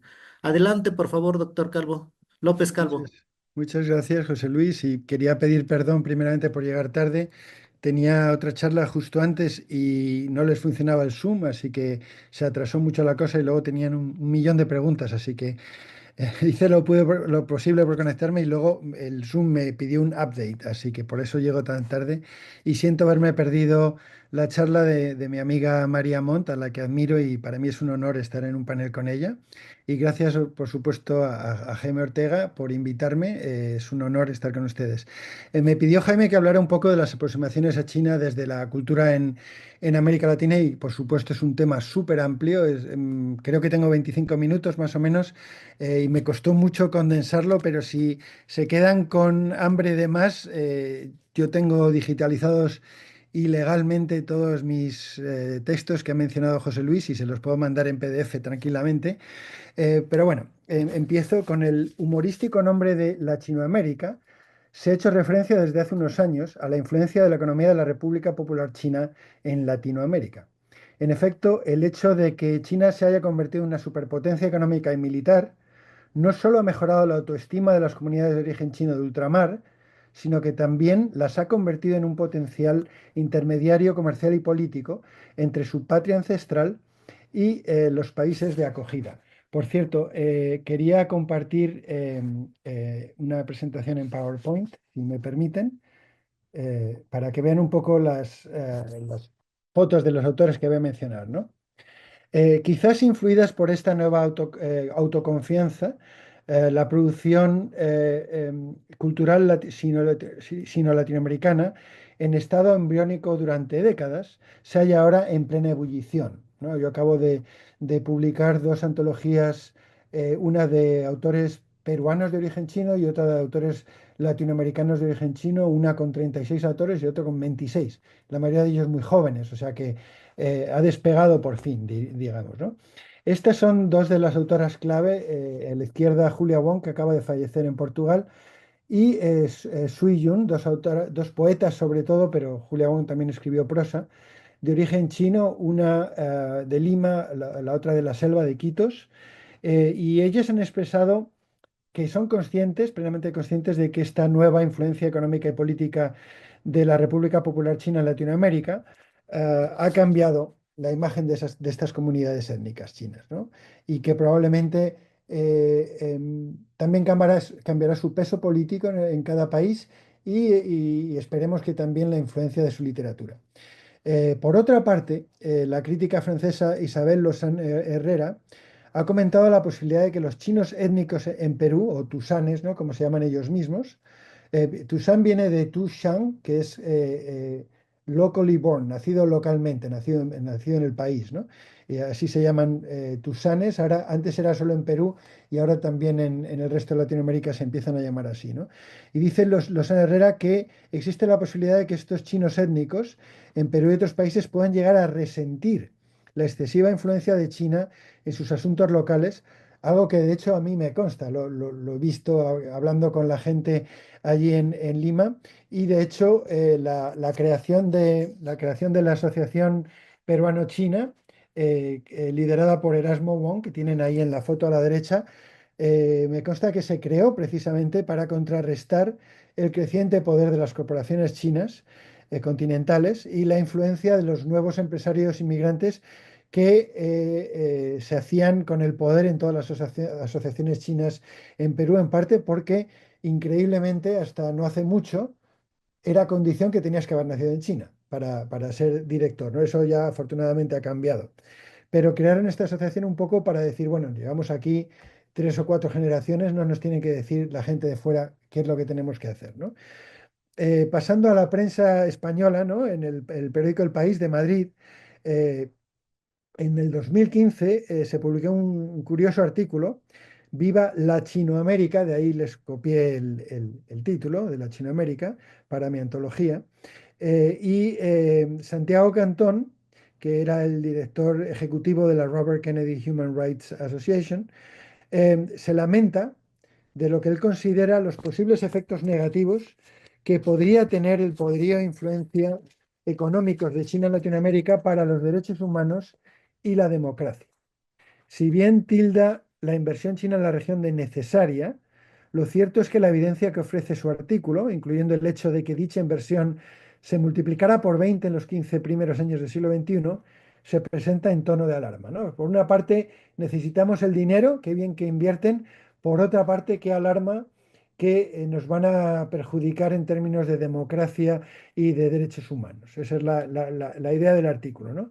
Eh, Como prueba de este liderazgo chino en la región y del vínculo estratégico que está formando China con Latinoamérica, señala Cantón que China compró la deuda externa completa de Costa Rica, creó un instituto Confucio e incluso les regaló un moderno estadio de fútbol de más de 100 millones de dólares en el 2011, supuestamente a cambio de que el país centroamericano rompiera relaciones con Taiwán. Y estas relaciones eran de 63 años y las más fuertes de las Américas. O sea, la mayoría de la población china de Costa Rica ha estado siempre con Taiwán, no con la China continental, pero eso ha cambiado a partir de esta inversión con respecto al apoyo del gobierno. Más importante aún fue el acuerdo que en el 2014 firmaron China, Brasil y Perú para construir una ruta que una el Océano Atlántico con el Pacífico, así como los acuerdos que en el mismo año se crearon entre Argentina y Chile, perdón, Argentina y China, para la instalación de una estación espacial en el país sudamericano. Al mismo tiempo, el gobierno chino anunciaba una inversión china de 250.000 millones de dólares para la década siguiente. China, por tanto, ha ganado sin duda mucho peso específico en las relaciones internacionales con Latinoamérica y lo sigue ganando, de hecho, ¿no? Y en parte por el vacío que ha dejado Estados Unidos, ¿no? Que dio la espalda a Latinoamérica en cuanto a inversiones y intención de influencia y miró para otras regiones, ¿no? El Medio Oriente y otras regiones. Sin embargo, la historia de la presencia china en Latinoamérica, como saben, no empezó de una manera tan hegemónica como esta. La primera migración masiva de asiáticos, la primera migración es con el galeón de Manila, ¿no? Pero la primera migración masiva al Caribe español y a Latinoamérica fue la de los trabajadores chinos contratados, los llamados culíes, ¿no? Que hoy se considera una palabra ofensiva, a la Cuba española. Ahí tienen una foto, ¿no? De trabajadores chinos en Cuba, a partir de 1847 y poco después a Perú. Lo que pasó fue que trataron de importar trabajadores europeos blancos, ¿no? Y fracasaron. Entonces los dueños de las plantaciones locales, tanto en Cuba como en la recientemente independizada Perú, importan trabajadores asiáticos con un poco de mala gana, ¿no? Para reemplazar a los esclavizados africanos, ya que Inglaterra había prohibido el comercio de esclavos en el Atlántico en 1807, ¿no? Después, cuando empiezan a irse a las ciudades y se hartan del maltrato, los chinos, llegan los japoneses, ¿no? A principios del siglo XX, primero a Chiapas, en México, luego a Perú y luego a Brasil. En Brasil la migración más masiva, ¿no? Una cantidad enorme de 250.000 inmigrantes de origen japonés. Eh, Muy bien, entonces durante varios años estos 150.000 trabajadores chinos contratados en Cuba, laboraron en condiciones de semiesclavitud, al lado muchas veces de esclavizados africanos y de sus descendientes, en plantaciones de azúcar, ingenios azucareros. Entre los factores que influyeron esta inmigración de 7 millones de cantoneses fuera de su país en la década de 1830 estaban los cambios en la ley de inmigración para aliviar la superpoblación, la pobreza, el hambre, la inestabilidad política, el colonialismo europeo y los conflictos armados, entre otros, las guerras del opio, la rebelión Taiping, la guerra sino-japonesa y la rebelión de los Boxers. Luchando con las mismas dificultades para atraer la deseada mano de obra que sus pares cubanos, los dueños de plantaciones en el Perú recurrieron también a culíes chinos, y en México y en Panamá la inmigración china fue diferente. La mayoría eran empresarios libres, aunque en el caso de México, sobre todo Yucatán, también llegaron algunos culíes, ¿no? En estado de semiesclavitud también.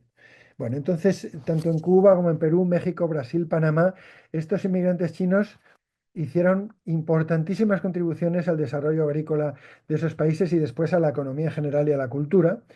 Y es revelador el mero hecho de que cuando se los echaba, por ejemplo, en la década de 1930 se los deporta de Sonora y Sinaloa, y hay un declive enorme económico en estos dos estados norteños. Y lo mismo con la Revolución Cubana, cuando se marchan los chinos, que eran comerciantes, y con la abolición de la propiedad privada se tienen que ir, la repercusión económica es bastante negativa en Cuba también. Bueno, esto es una especie de introducción a por qué hay chinos en Latinoamérica, básicamente, ¿no? Y ahora voy a pasar un poco a la producción cultural de latinoamericanos de origen chino. Como digo, hay muy poquito tiempo, nada más os voy a dar una pista, unas pinceladas, ¿no? Para que os pique la curiosidad si no estáis familiarizados, y también de la imagen del chino en la literatura latinoamericana en general, ¿no? Los textos pioneros son mexicanos, ¿no? El Infortunios de Alonso Ramírez, de Carlos de Sigüenza y Góngora, es el primer texto en que aparecen personajes chinos, ¿no? Los dos primeros personajes chinos. Y recordad que se ha descubierto recientemente que está basado en hechos reales, los infortunios de Alonso Ramírez, y la llegada de 5 hombres asiáticos a Yucatán revela la presencia muy temprana de asiáticos en México, si no masiva. El problema es que no sabemos si eran de China o no, porque en esa época se llamaba chinos a los filipinos, la gente de Malasia, Indonesia, Borneo, China, Japón, daba igual, eran todos chinos, ¿no? En estos documentos. El segundo texto importante es El Periquillo Sarmiento de Lizardi, ¿no? Y ahí, en una época en que se daba bastante mala imagen de China, él presenta una visión idealizada pero positiva de China, ¿no? Y Rubén Carrillo señala, y cito, aproximadamente el 15% de la trama de esta novela tiene lugar en lugares asiáticos reales e imaginarios. Además del número de páginas, es importante mencionar que es un ejemplo tardío de la sinofilia en una literatura, en una lengua occidental. Sachofu, que es la región que se inventa él, ¿no? Es una visión favorable de China, contraria al imaginario negativo contemporáneo a su aparición en 1831. A partir de estas dos obras pioneras son innumerables los textos latinoamericanos con temas chinos, ¿no? Y obviamente que imposible mencionar todos. Solamente en el caso de México, ya que esta charla es en México, se pueden citar a Octavio Paz, José Juan Tablada, Magdalena Mondragón, Salvador Elizondo, Elena Poniatowska, Rafael Bernal, Juan José Rodríguez, Jimena Sánchez Echenique, Beth, Cristina Rivera Garza, Julián Herber, Beatriz Rivas, Juan Esmerio y José Salvador Ruiz, entre muchísimos otros, ¿no? Lo mismo en el cine, películas como El Tesoro de Montezuma y su precuela Operación 67 de René Cardosa y René Cardosa Jr., Sonora de Alejandro Springall, Reencarnación de Eduardo Rossoff, El complot mongol de Antonio Ezeiza y la segunda versión de Sebastián Del Amo, entre muchísimas otras, ¿no? Esta representación de lo chino por parte de autores que no son de origen chino, que son de otros orígenes étnicos, es típicamente más estereotipada que la de los descendientes de chinos. Y se complementan las dos, ¿no? Los autores latinoamericanos de origen chino rescatan esta importante presencia en el hemisferio occidental entero y tratan de redefinir el imaginario de lo chino en el Caribe y Latinoamérica. A pesar de las injustas deportaciones de chinos y sus familias mexicanas en Sonora y Sinaloa que mencioné antes, de las masacres de chinos, de 333 chinos en Torreón, Coahuila, durante la Revolución Mexicana, o las que tuvieron lugar en Perú en el siglo XIX, mucho más grandes que estas todavía, de 1.000 personas, de 1.000 culíes, em, junto con las imposiciones epistemicidas que caracterizan el llamado discurso del mestizaje, con el que se trataba realmente de presentar ciertas naciones como mestizas de lo indígena europeo para veladamente blanquear lo indio y borrar lo asiático, africano, judío, árabe, etcétera. El discurso sino-latinoamericano no solo ha sobrevivido a lo largo del tiempo, sino que, como mencioné antes, estamos ahora mismo en un claro resurgimiento que comenzó hace pocas décadas, ¿no? Es una literatura bastante reciente en su gran mayoría, con breves excepciones, ¿no? Eco de dicho renacimiento son las numerosas publicaciones recientes, tanto sobre la presencia como la producción cultural de asiáticos en Latinoamérica, ¿no? La gran pionera de los trabajos sobre chinos en Latinoamérica es Evelyn Hugh de Hart, una profesora en Brown University, pero hay un montón de libros. En México, por ejemplo, José Luis Chong tiene Historia General de los Chinos de México.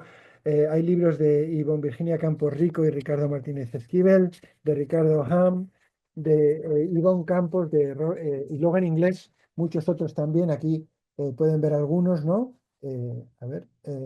De Freddy González, Paisanos Chinos, Robert Chao Romero, eh, eh, Grace Peña Delgado, eh, Julia María Esquivone Camacho, hay un montón, y casi todas en cuestión de 5 años salieron todos, ¿no? Y sobre la producción cultural de latinoamericanos de origen chino, José Luis ya mencionó dos de mis libros, ¿no? Estos dos, Dragons in the Land of the Condor y Imagine the Chinese in Cuban Literature and Culture, y ahora estoy escribiendo otro sobre los autores mexicanos de origen chino, y hay muchos otros artículos y libros sobre este tema, ¿no? Si uno trata de buscar el origen de, de esta literatura, pues hay que remontarse a Augusto Quan Beng, el de la izquierda, ¿no? Y a Xiu Canwen, un inmigrante chino que ahora vive en Hawái, pero los dos en Perú son los primeros, los padres de esta literatura en Perú y en Latinoamérica, ¿no?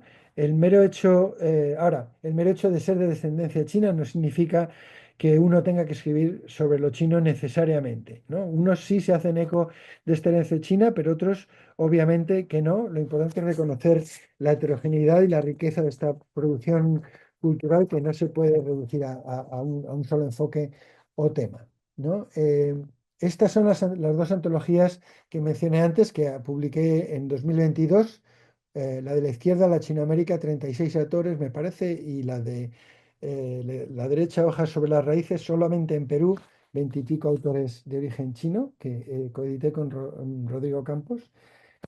Y bien, en muchos de estos textos, en estas antologías, se puede percibir el orgullo de la herencia étnica china en la mayoría de los autores, y aparecen aquí no como objetos de estudio, como en los textos antes mencionados, sino más bien como sujetos de su propia autodefinición, y como una forma de cuestionar ese discurso del mestizaje y del mulataje en los países caribeños y en Brasil, que declara a países como México y Perú exclusivamente mestizos, dejando fuera las otras etnias, ¿no?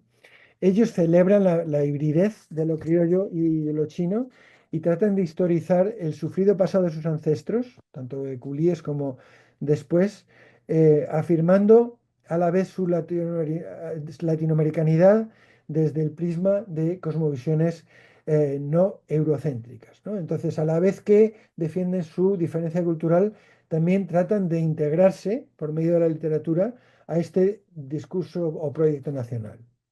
Eh, Reclaman, por tanto, su derecho a formar parte de los imaginarios nacionales latinoamericanos, y ofrecen a la vez una visión más transnacional de lo latinoamericano. En este sentido, su escritura es un acto socialmente simbólico, que otorga a sus comunidades étnicas una voz, una agencia cultural y política, tanto a nivel individual como colectivo, que les permite defender una cosmovisión alternativa a la eurocéntrica. Ahora bien, aunque es cierto que en muchos casos la voz Tusan reescribe un subtexto histórico e ideológico preexistente que comienza con la llegada de los primeros trabajadores contratados chinos, en realidad, como mencioné, no tienen por qué hablar de lo chino y hay muchos autores que no lo hacen, ¿no? Tenemos a Mario Wong a la izquierda y Julio Villanueva Chang, dos peruanos de origen chino. Uno habla prima- primordialmente sobre la violencia política, ¿no? De la guerra interna entre Sendero Luminoso y paramilitares del gobierno de Fujimori, ¿no? Y Julio Villanueva Chang se enfoca más bien en temas internacionales, hace perfiles y crónicas de personalidades internacionales, ¿no? Lo mismo con Roberto Wong, ¿no? Que tiene esta novela maravillosa, París DF, un autor mexicano de origen chino, y en sus dos novelas no habla para nada de lo chino ni tiene por qué hacerlo. ¿De acuerdo? Bueno, bueno, mencioné antes a Quan Beng a la derecha. Pedro Sulen es el otro padre de esta escritura peruana. Tiene un poemario que se titula Meishut, Poemas en prosa, y muchos escritos indigenistas. Y son los primeros latinoamericanos de origen chino. Sulen nacido en Perú, Quan Beng nacido en China, en escribir su propia literatura, ¿no? A partir de ellos ya aparecen, como mencioné, Xu Canwen y las dos poetas Sui Yun y Julia Wang. Eh, Estas dos poetas pues tienen una visión más cosmopolita y posnacional, una literatura más cercana a lo que se llama ahora literatura mundial o world literature, no tanto en términos nacionales, sino más cosmopolitas, digamos, ¿no? Muy bien. En general, bueno, las novelas sino-latinoamericanas que tratan sobre temas chinos o sino-latinoamericanos suelen explorar las motivaciones para emigrar de China, así como los numerosos obstáculos en el camino hacia la integración cultural, la acción social y la ciudadanía plena en sus países de acogida. Y el barrio chino aparece como un espacio emblemático de la diáspora china con el mostrador de la tienda. A menudo se convierte en el cronotropo sino-latinoamericano por excelencia y la frontera simbólica que separa el mundo sino-latinoamericano de la sociedad criolla. En el caso chino, además del barrio chino y de la tienda china, tienes el café de chinos, ¿no? Que desaparecieron casi en la Ciudad de México, quedan muy pocos, pero en Mexicali hay muchos todavía, ¿no? En el barrio chino, llamado La Chinesca. Bueno, en el caso de Cuba, aquí tienen fotos de varios autores de origen chino, ¿no? José Lezama Lima, Guillermo Cabrera Infante, Severo Sarduy, Zoe Valdés, que dicen tener un abuelo chino, aunque realmente en su vida diaria no se identifican necesariamente como chinos cubanos, ¿no? Entonces, en el caso chino, más bien la han escrito otros, la historia de los chinos, mientras que en Perú, en México, en Cuba, perdón, en Perú y en México sí son más bien descendientes de chinos, ¿no? Como en México, por ejemplo, Oscar Wong es uno de los autores más prolíficos que murió hace poquito, hace un año.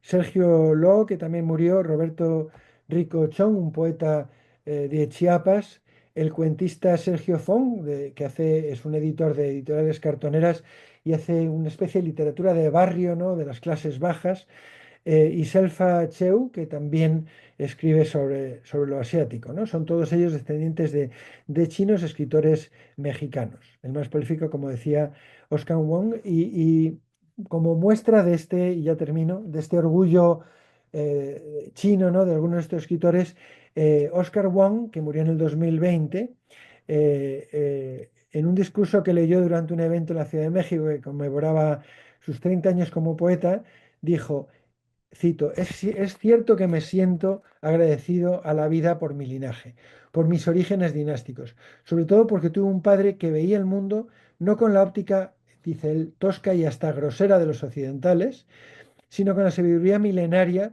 de los ancestros chinos, con la diligencia y disciplina que forjan universos y descubren la infinita multiplicidad de las 10.000 cosas que integran el cosmos. Y esto, por cierto, es bastante común, lo hace también Zoe Valdés en Cuba, ¿no? presentar el mundo occidental como más tosco, más vulgar, y el mundo chino siempre asociado con la poesía, con la cultura refinada, con la cultura milenaria, ¿no? Para terminar, en definitiva, mediante su literatura, los autores sino-latinoamericanos contribuyen a celebrar la hibridez de lo criollo y lo chino, así como a historizar tanto el sufrido pasado de sus ancestros como su prometedor presente, afirmando así su latinoamericanidad desde el prisma de cosmovisiones no eurocéntricas como la asiático-latinoamericana. Eh, bueno, estos son Oscar Wong y Sergio Ló, que mencioné antes en el caso de México, y Roberto Rico y Sergio Fong y Selfa Chu, estos tres autores también de origen chino. Y muchas gracias. Esta es mi dirección de email si quieren que les envíe PDFs de los artículos y libros que mencionó José Luis. Que por cierto, mi página web es de hace como 7 años, así que hay otros libros y artículos además de los que mencionó José Luis. Muchas gracias. Muchas gracias, Ignacio, por esta presentación, también por todas las recomendaciones que nos haces. A mí me llamó mucho la atención, por ejemplo, que hablabas de novelas sino latinoamericanas. ¿Y por qué novelas? Porque en la experiencia del Programa Universitario de Estudios sobre Asia y África, precisamente a nuestros usuarios lo que les gusta mucho precisamente son las novelas o son los cuentos.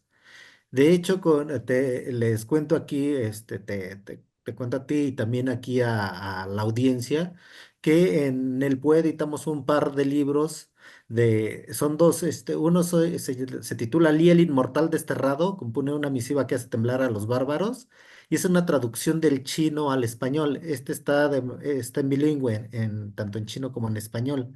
Y hay otro que se llama Afanti, el sabio tonto, que es Humor y Sabiduría del Oeste de China. Y esta es una serie de cuentos de humor que tradujeron precisamente Radina Dimitrova y sus alumnos de traducción del ENALT. Entonces, un ejercicio muy padre y los cuentos también los recomiendo. Y bueno, ¿a qué viene esto? Que estos libros precisamente se hicieron en el marco de los 50 años de relaciones diplomáticas entre México y China. Entonces, la colaboración precisamente entre México, yo estoy hablando del caso de México y China, pues es muy, digamos, es como que siempre es de mutuo interés. Incluso también voy a hacer otro comercial, aprovechando que tengo la palabra, para el 24 y 25 de octubre, precisamente ya en unos cuantos días, vamos a tener un seminario sobre las relaciones sino-mexicanas. Y vienen académicos de la Academia China de Ciencias Sociales, participan también del UNAM y del Colmex. Entonces, en cuanto a las recomendaciones que tú haces de libros, pues sí, a mí me gustaría que nos recomendaras algunas de las novelas más famosas para poderlas integrar a nuestra biblioteca del BUEA. Muchas gracias.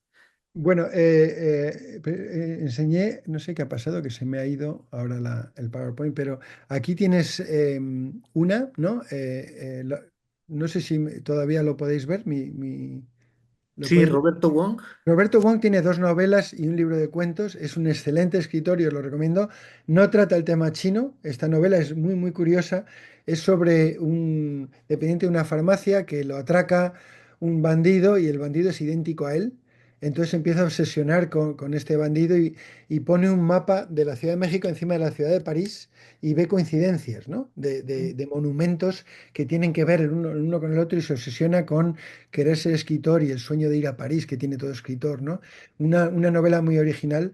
Mencioné antes a Julia Wong, que tiene la novela Mongolia, que publicó un poco antes de fallecer en Lisboa. Eh, em, eh, Escritores también de origen japonés, ¿no? Fernando Iwasaki es divertidísimo, tiene una novela o libro de cuentos, como lo quieras llamar, es las dos cosas que se llama España aparte de mí estos premios, jugando un poco con la idea de César Vallejo, España aparte de mí este cáliz, ¿no? Carlos Yoshimito, también peruano-japonés, tiene unos cuentos fabulosos, se titula Las Islas. Hay muchísimos, ¿no? Ahora bueno, para mí quizá el mejor escritor sino latinoamericano, aparte de Xu Wen, es Julio Villanueva Chan, que escribe crónicas y perfiles y su escritura es espectacular, ¿no? Es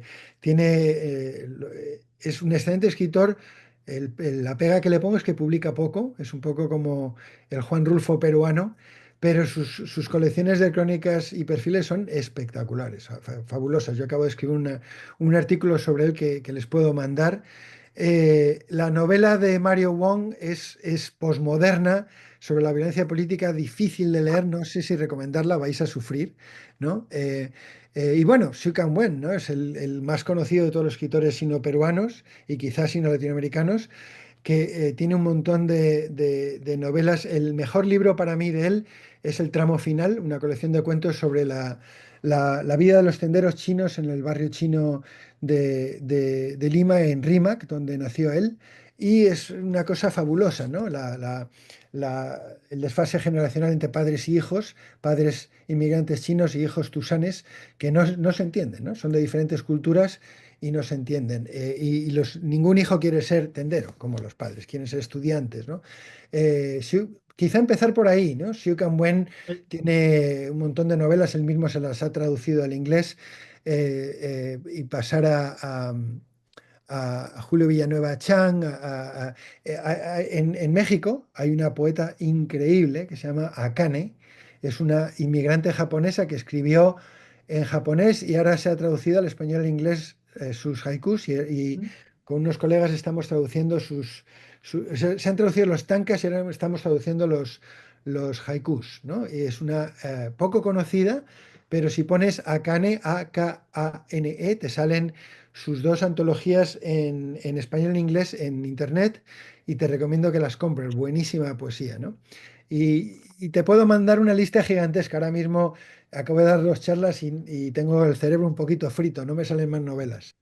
Muchas gracias. Pues antes de darle la palabra a Héctor y a Jaime, pues vamos a dar la oportunidad de por lo menos una pregunta, la primera que llegó.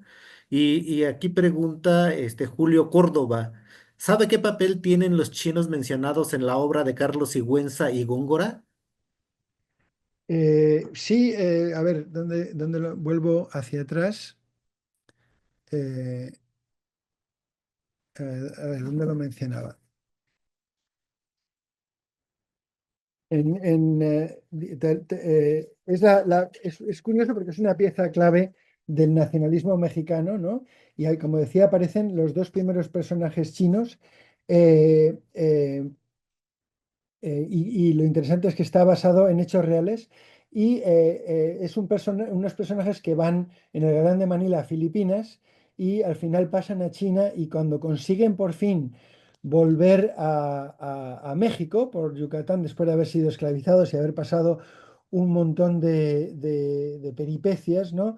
Consiguen integrarse en la sociedad mexicana, ¿no? Y no refleja realmente la, la llegada masiva de chinos que llega es muy posterior, ¿no? A principios del siglo XX a México, pero sin embargo sí nos presenta que es muy temprana, ¿no? De hecho, antes que estos chinos que aparecen en los infortunios de Alonso Ramírez, en el Galán de la China, como mencioné, llegaban como marineros y esclavizados también. Los primeros esclavizados asiáticos son chinos, entre comillas. No sabemos si son de China, de Filipinas o de todos estos lugares, ¿no? Pero tiene esa importancia testimonial de presencia china, aunque no sean necesariamente los personajes principales, ¿no? Muchas gracias. Pues ya finalmente aquí en el chat agradecen mucho sus participaciones, sus exposiciones que fueron muy interesantes y pues también agradecen a los organizadores de este seminario por haber tomado la iniciativa y sobre todo que ellos pudieran tener acceso a todas estas experiencias de los ponentes que estuvieron durante estas 5 sesiones. Pues no, a mí no me queda más que agradecer, pues fue un placer conocerles, estar aquí también aunque sea de manera virtual, con Jaime, con Héctor, y pues les voy a dar la palabra para que cierre precisamente este ciclo. Jaime, eh, si gustas, después de dar las gracias a José Luis y a Ignacio y a la doctora María por acompañarnos en esta ponencia, pues nos gustaría tal vez dar una conclusión general de esta mesa que pues con Jaime podríamos compartir con ustedes. Entonces, no sé, doctor Ortega. Claro. Muchas gracias, Héctor. Pues muy agradecido con ambas participaciones. Bueno, María no lo comenté, pero muy impresionante tu recorrido, el que nos presentaste el día de hoy, verdaderamente fascinante. Eh, Además, bueno, Chile, un país de rápido reconocimiento en algún momento a China, ¿no? En los años 70 con toda esa segunda historia, pero lo llevaste hacia atrás de una manera impresionante y mostrando estas veleidades del mundo contemporáneo, ¿no? La comida chino-venezolana ni siquiera me la puedo imaginar, pero bueno, este es parte, ¿no? Del propio proceso de circulación de culturas y de trayectos.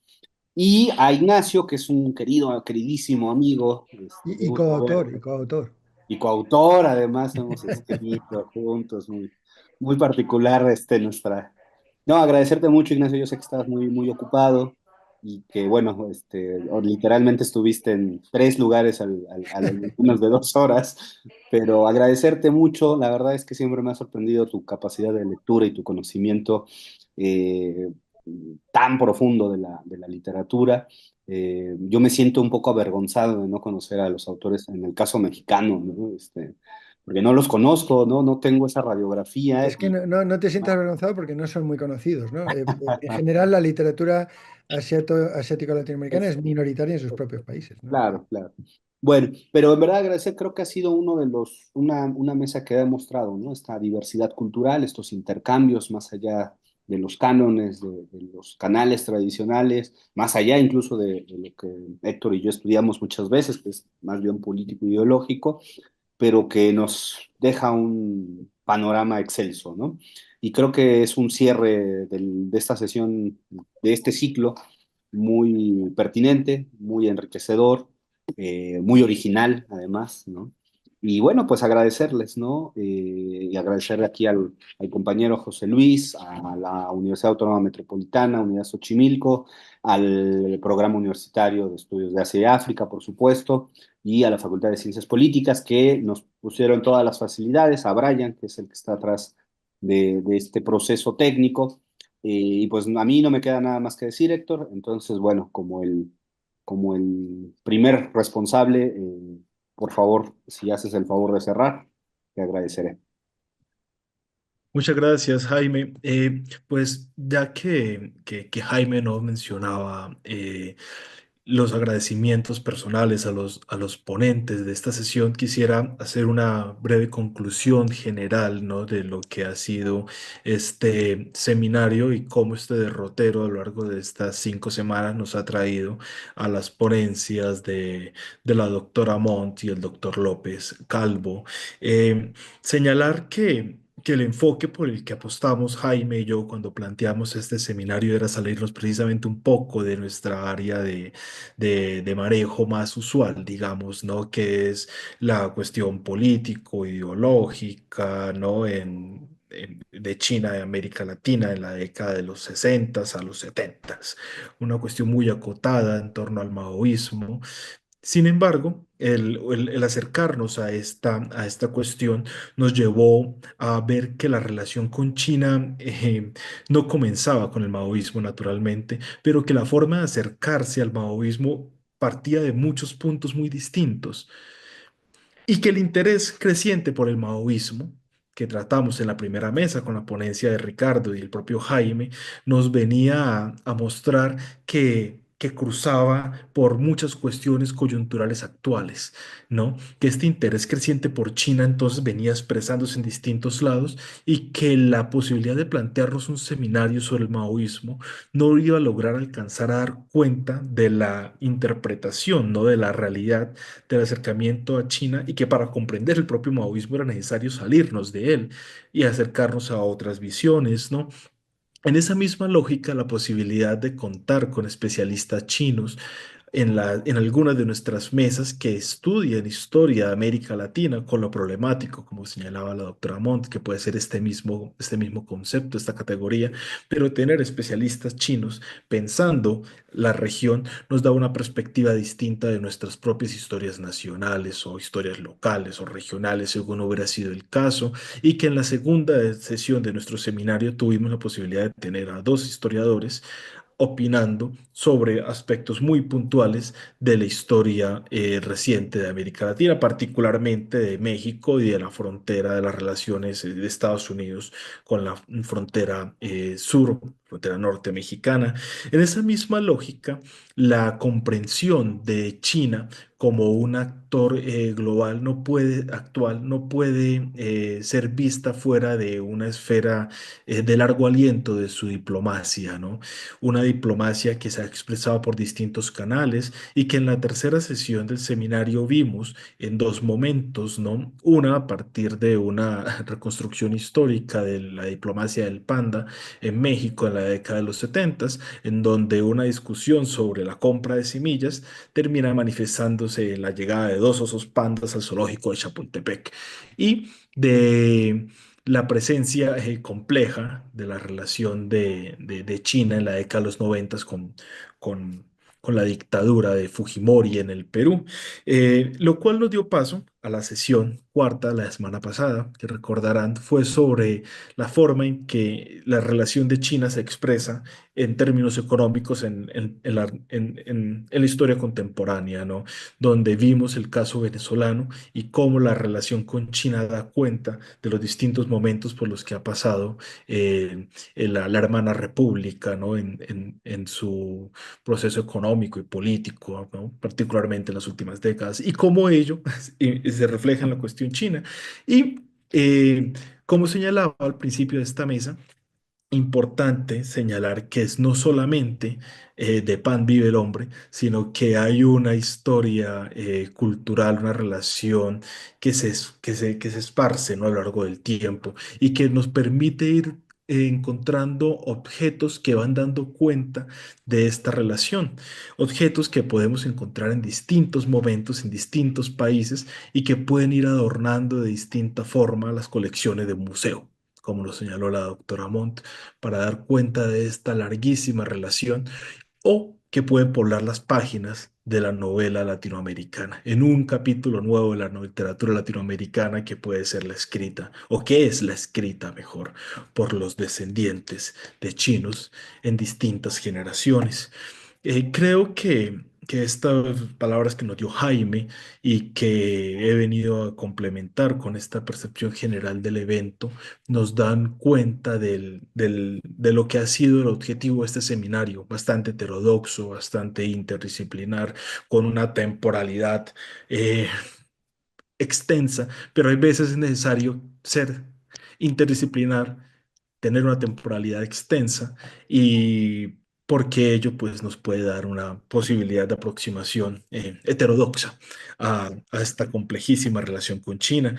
Reitero los agradecimientos que Jaime ya hizo al Centro de Relaciones Internacionales, al SUAYET, a la UNAM China, particularmente agradecer, ¿no? A la UAM Xochimilco por habernos apoyado con este evento y dos menciones aparte al Observatorio de la Relación Binacional México-Estados Unidos, que nos ha apoyado con el soporte técnico, con Brian en los controles, a la doctora Mariana Aparicio, directora del observatorio, y al Programa Universitario de Estudios de Asia y África, que nos apoyó además de la difusión y la elaboración del cartel, que José Luis nos echó la mano con ese trabajo, lo cual le estamos muy agradecidos, a la doctora Alicia Girón, que nos dio la mano en todo el proceso de acompañamiento del seminario. Y por último, agradecerle a los asistentes, muchísimas gracias. Y Jaime, si estás de acuerdo, pues nos vemos aquí en un próximo año, entonces les estaremos haciendo llegar las invitaciones a todos los asistentes que si quieren nos podemos ver aquí el año entrante. Pues muchas gracias. Muchas gracias, María, muchas gracias, Ignacio, Héctor y a todas y todos.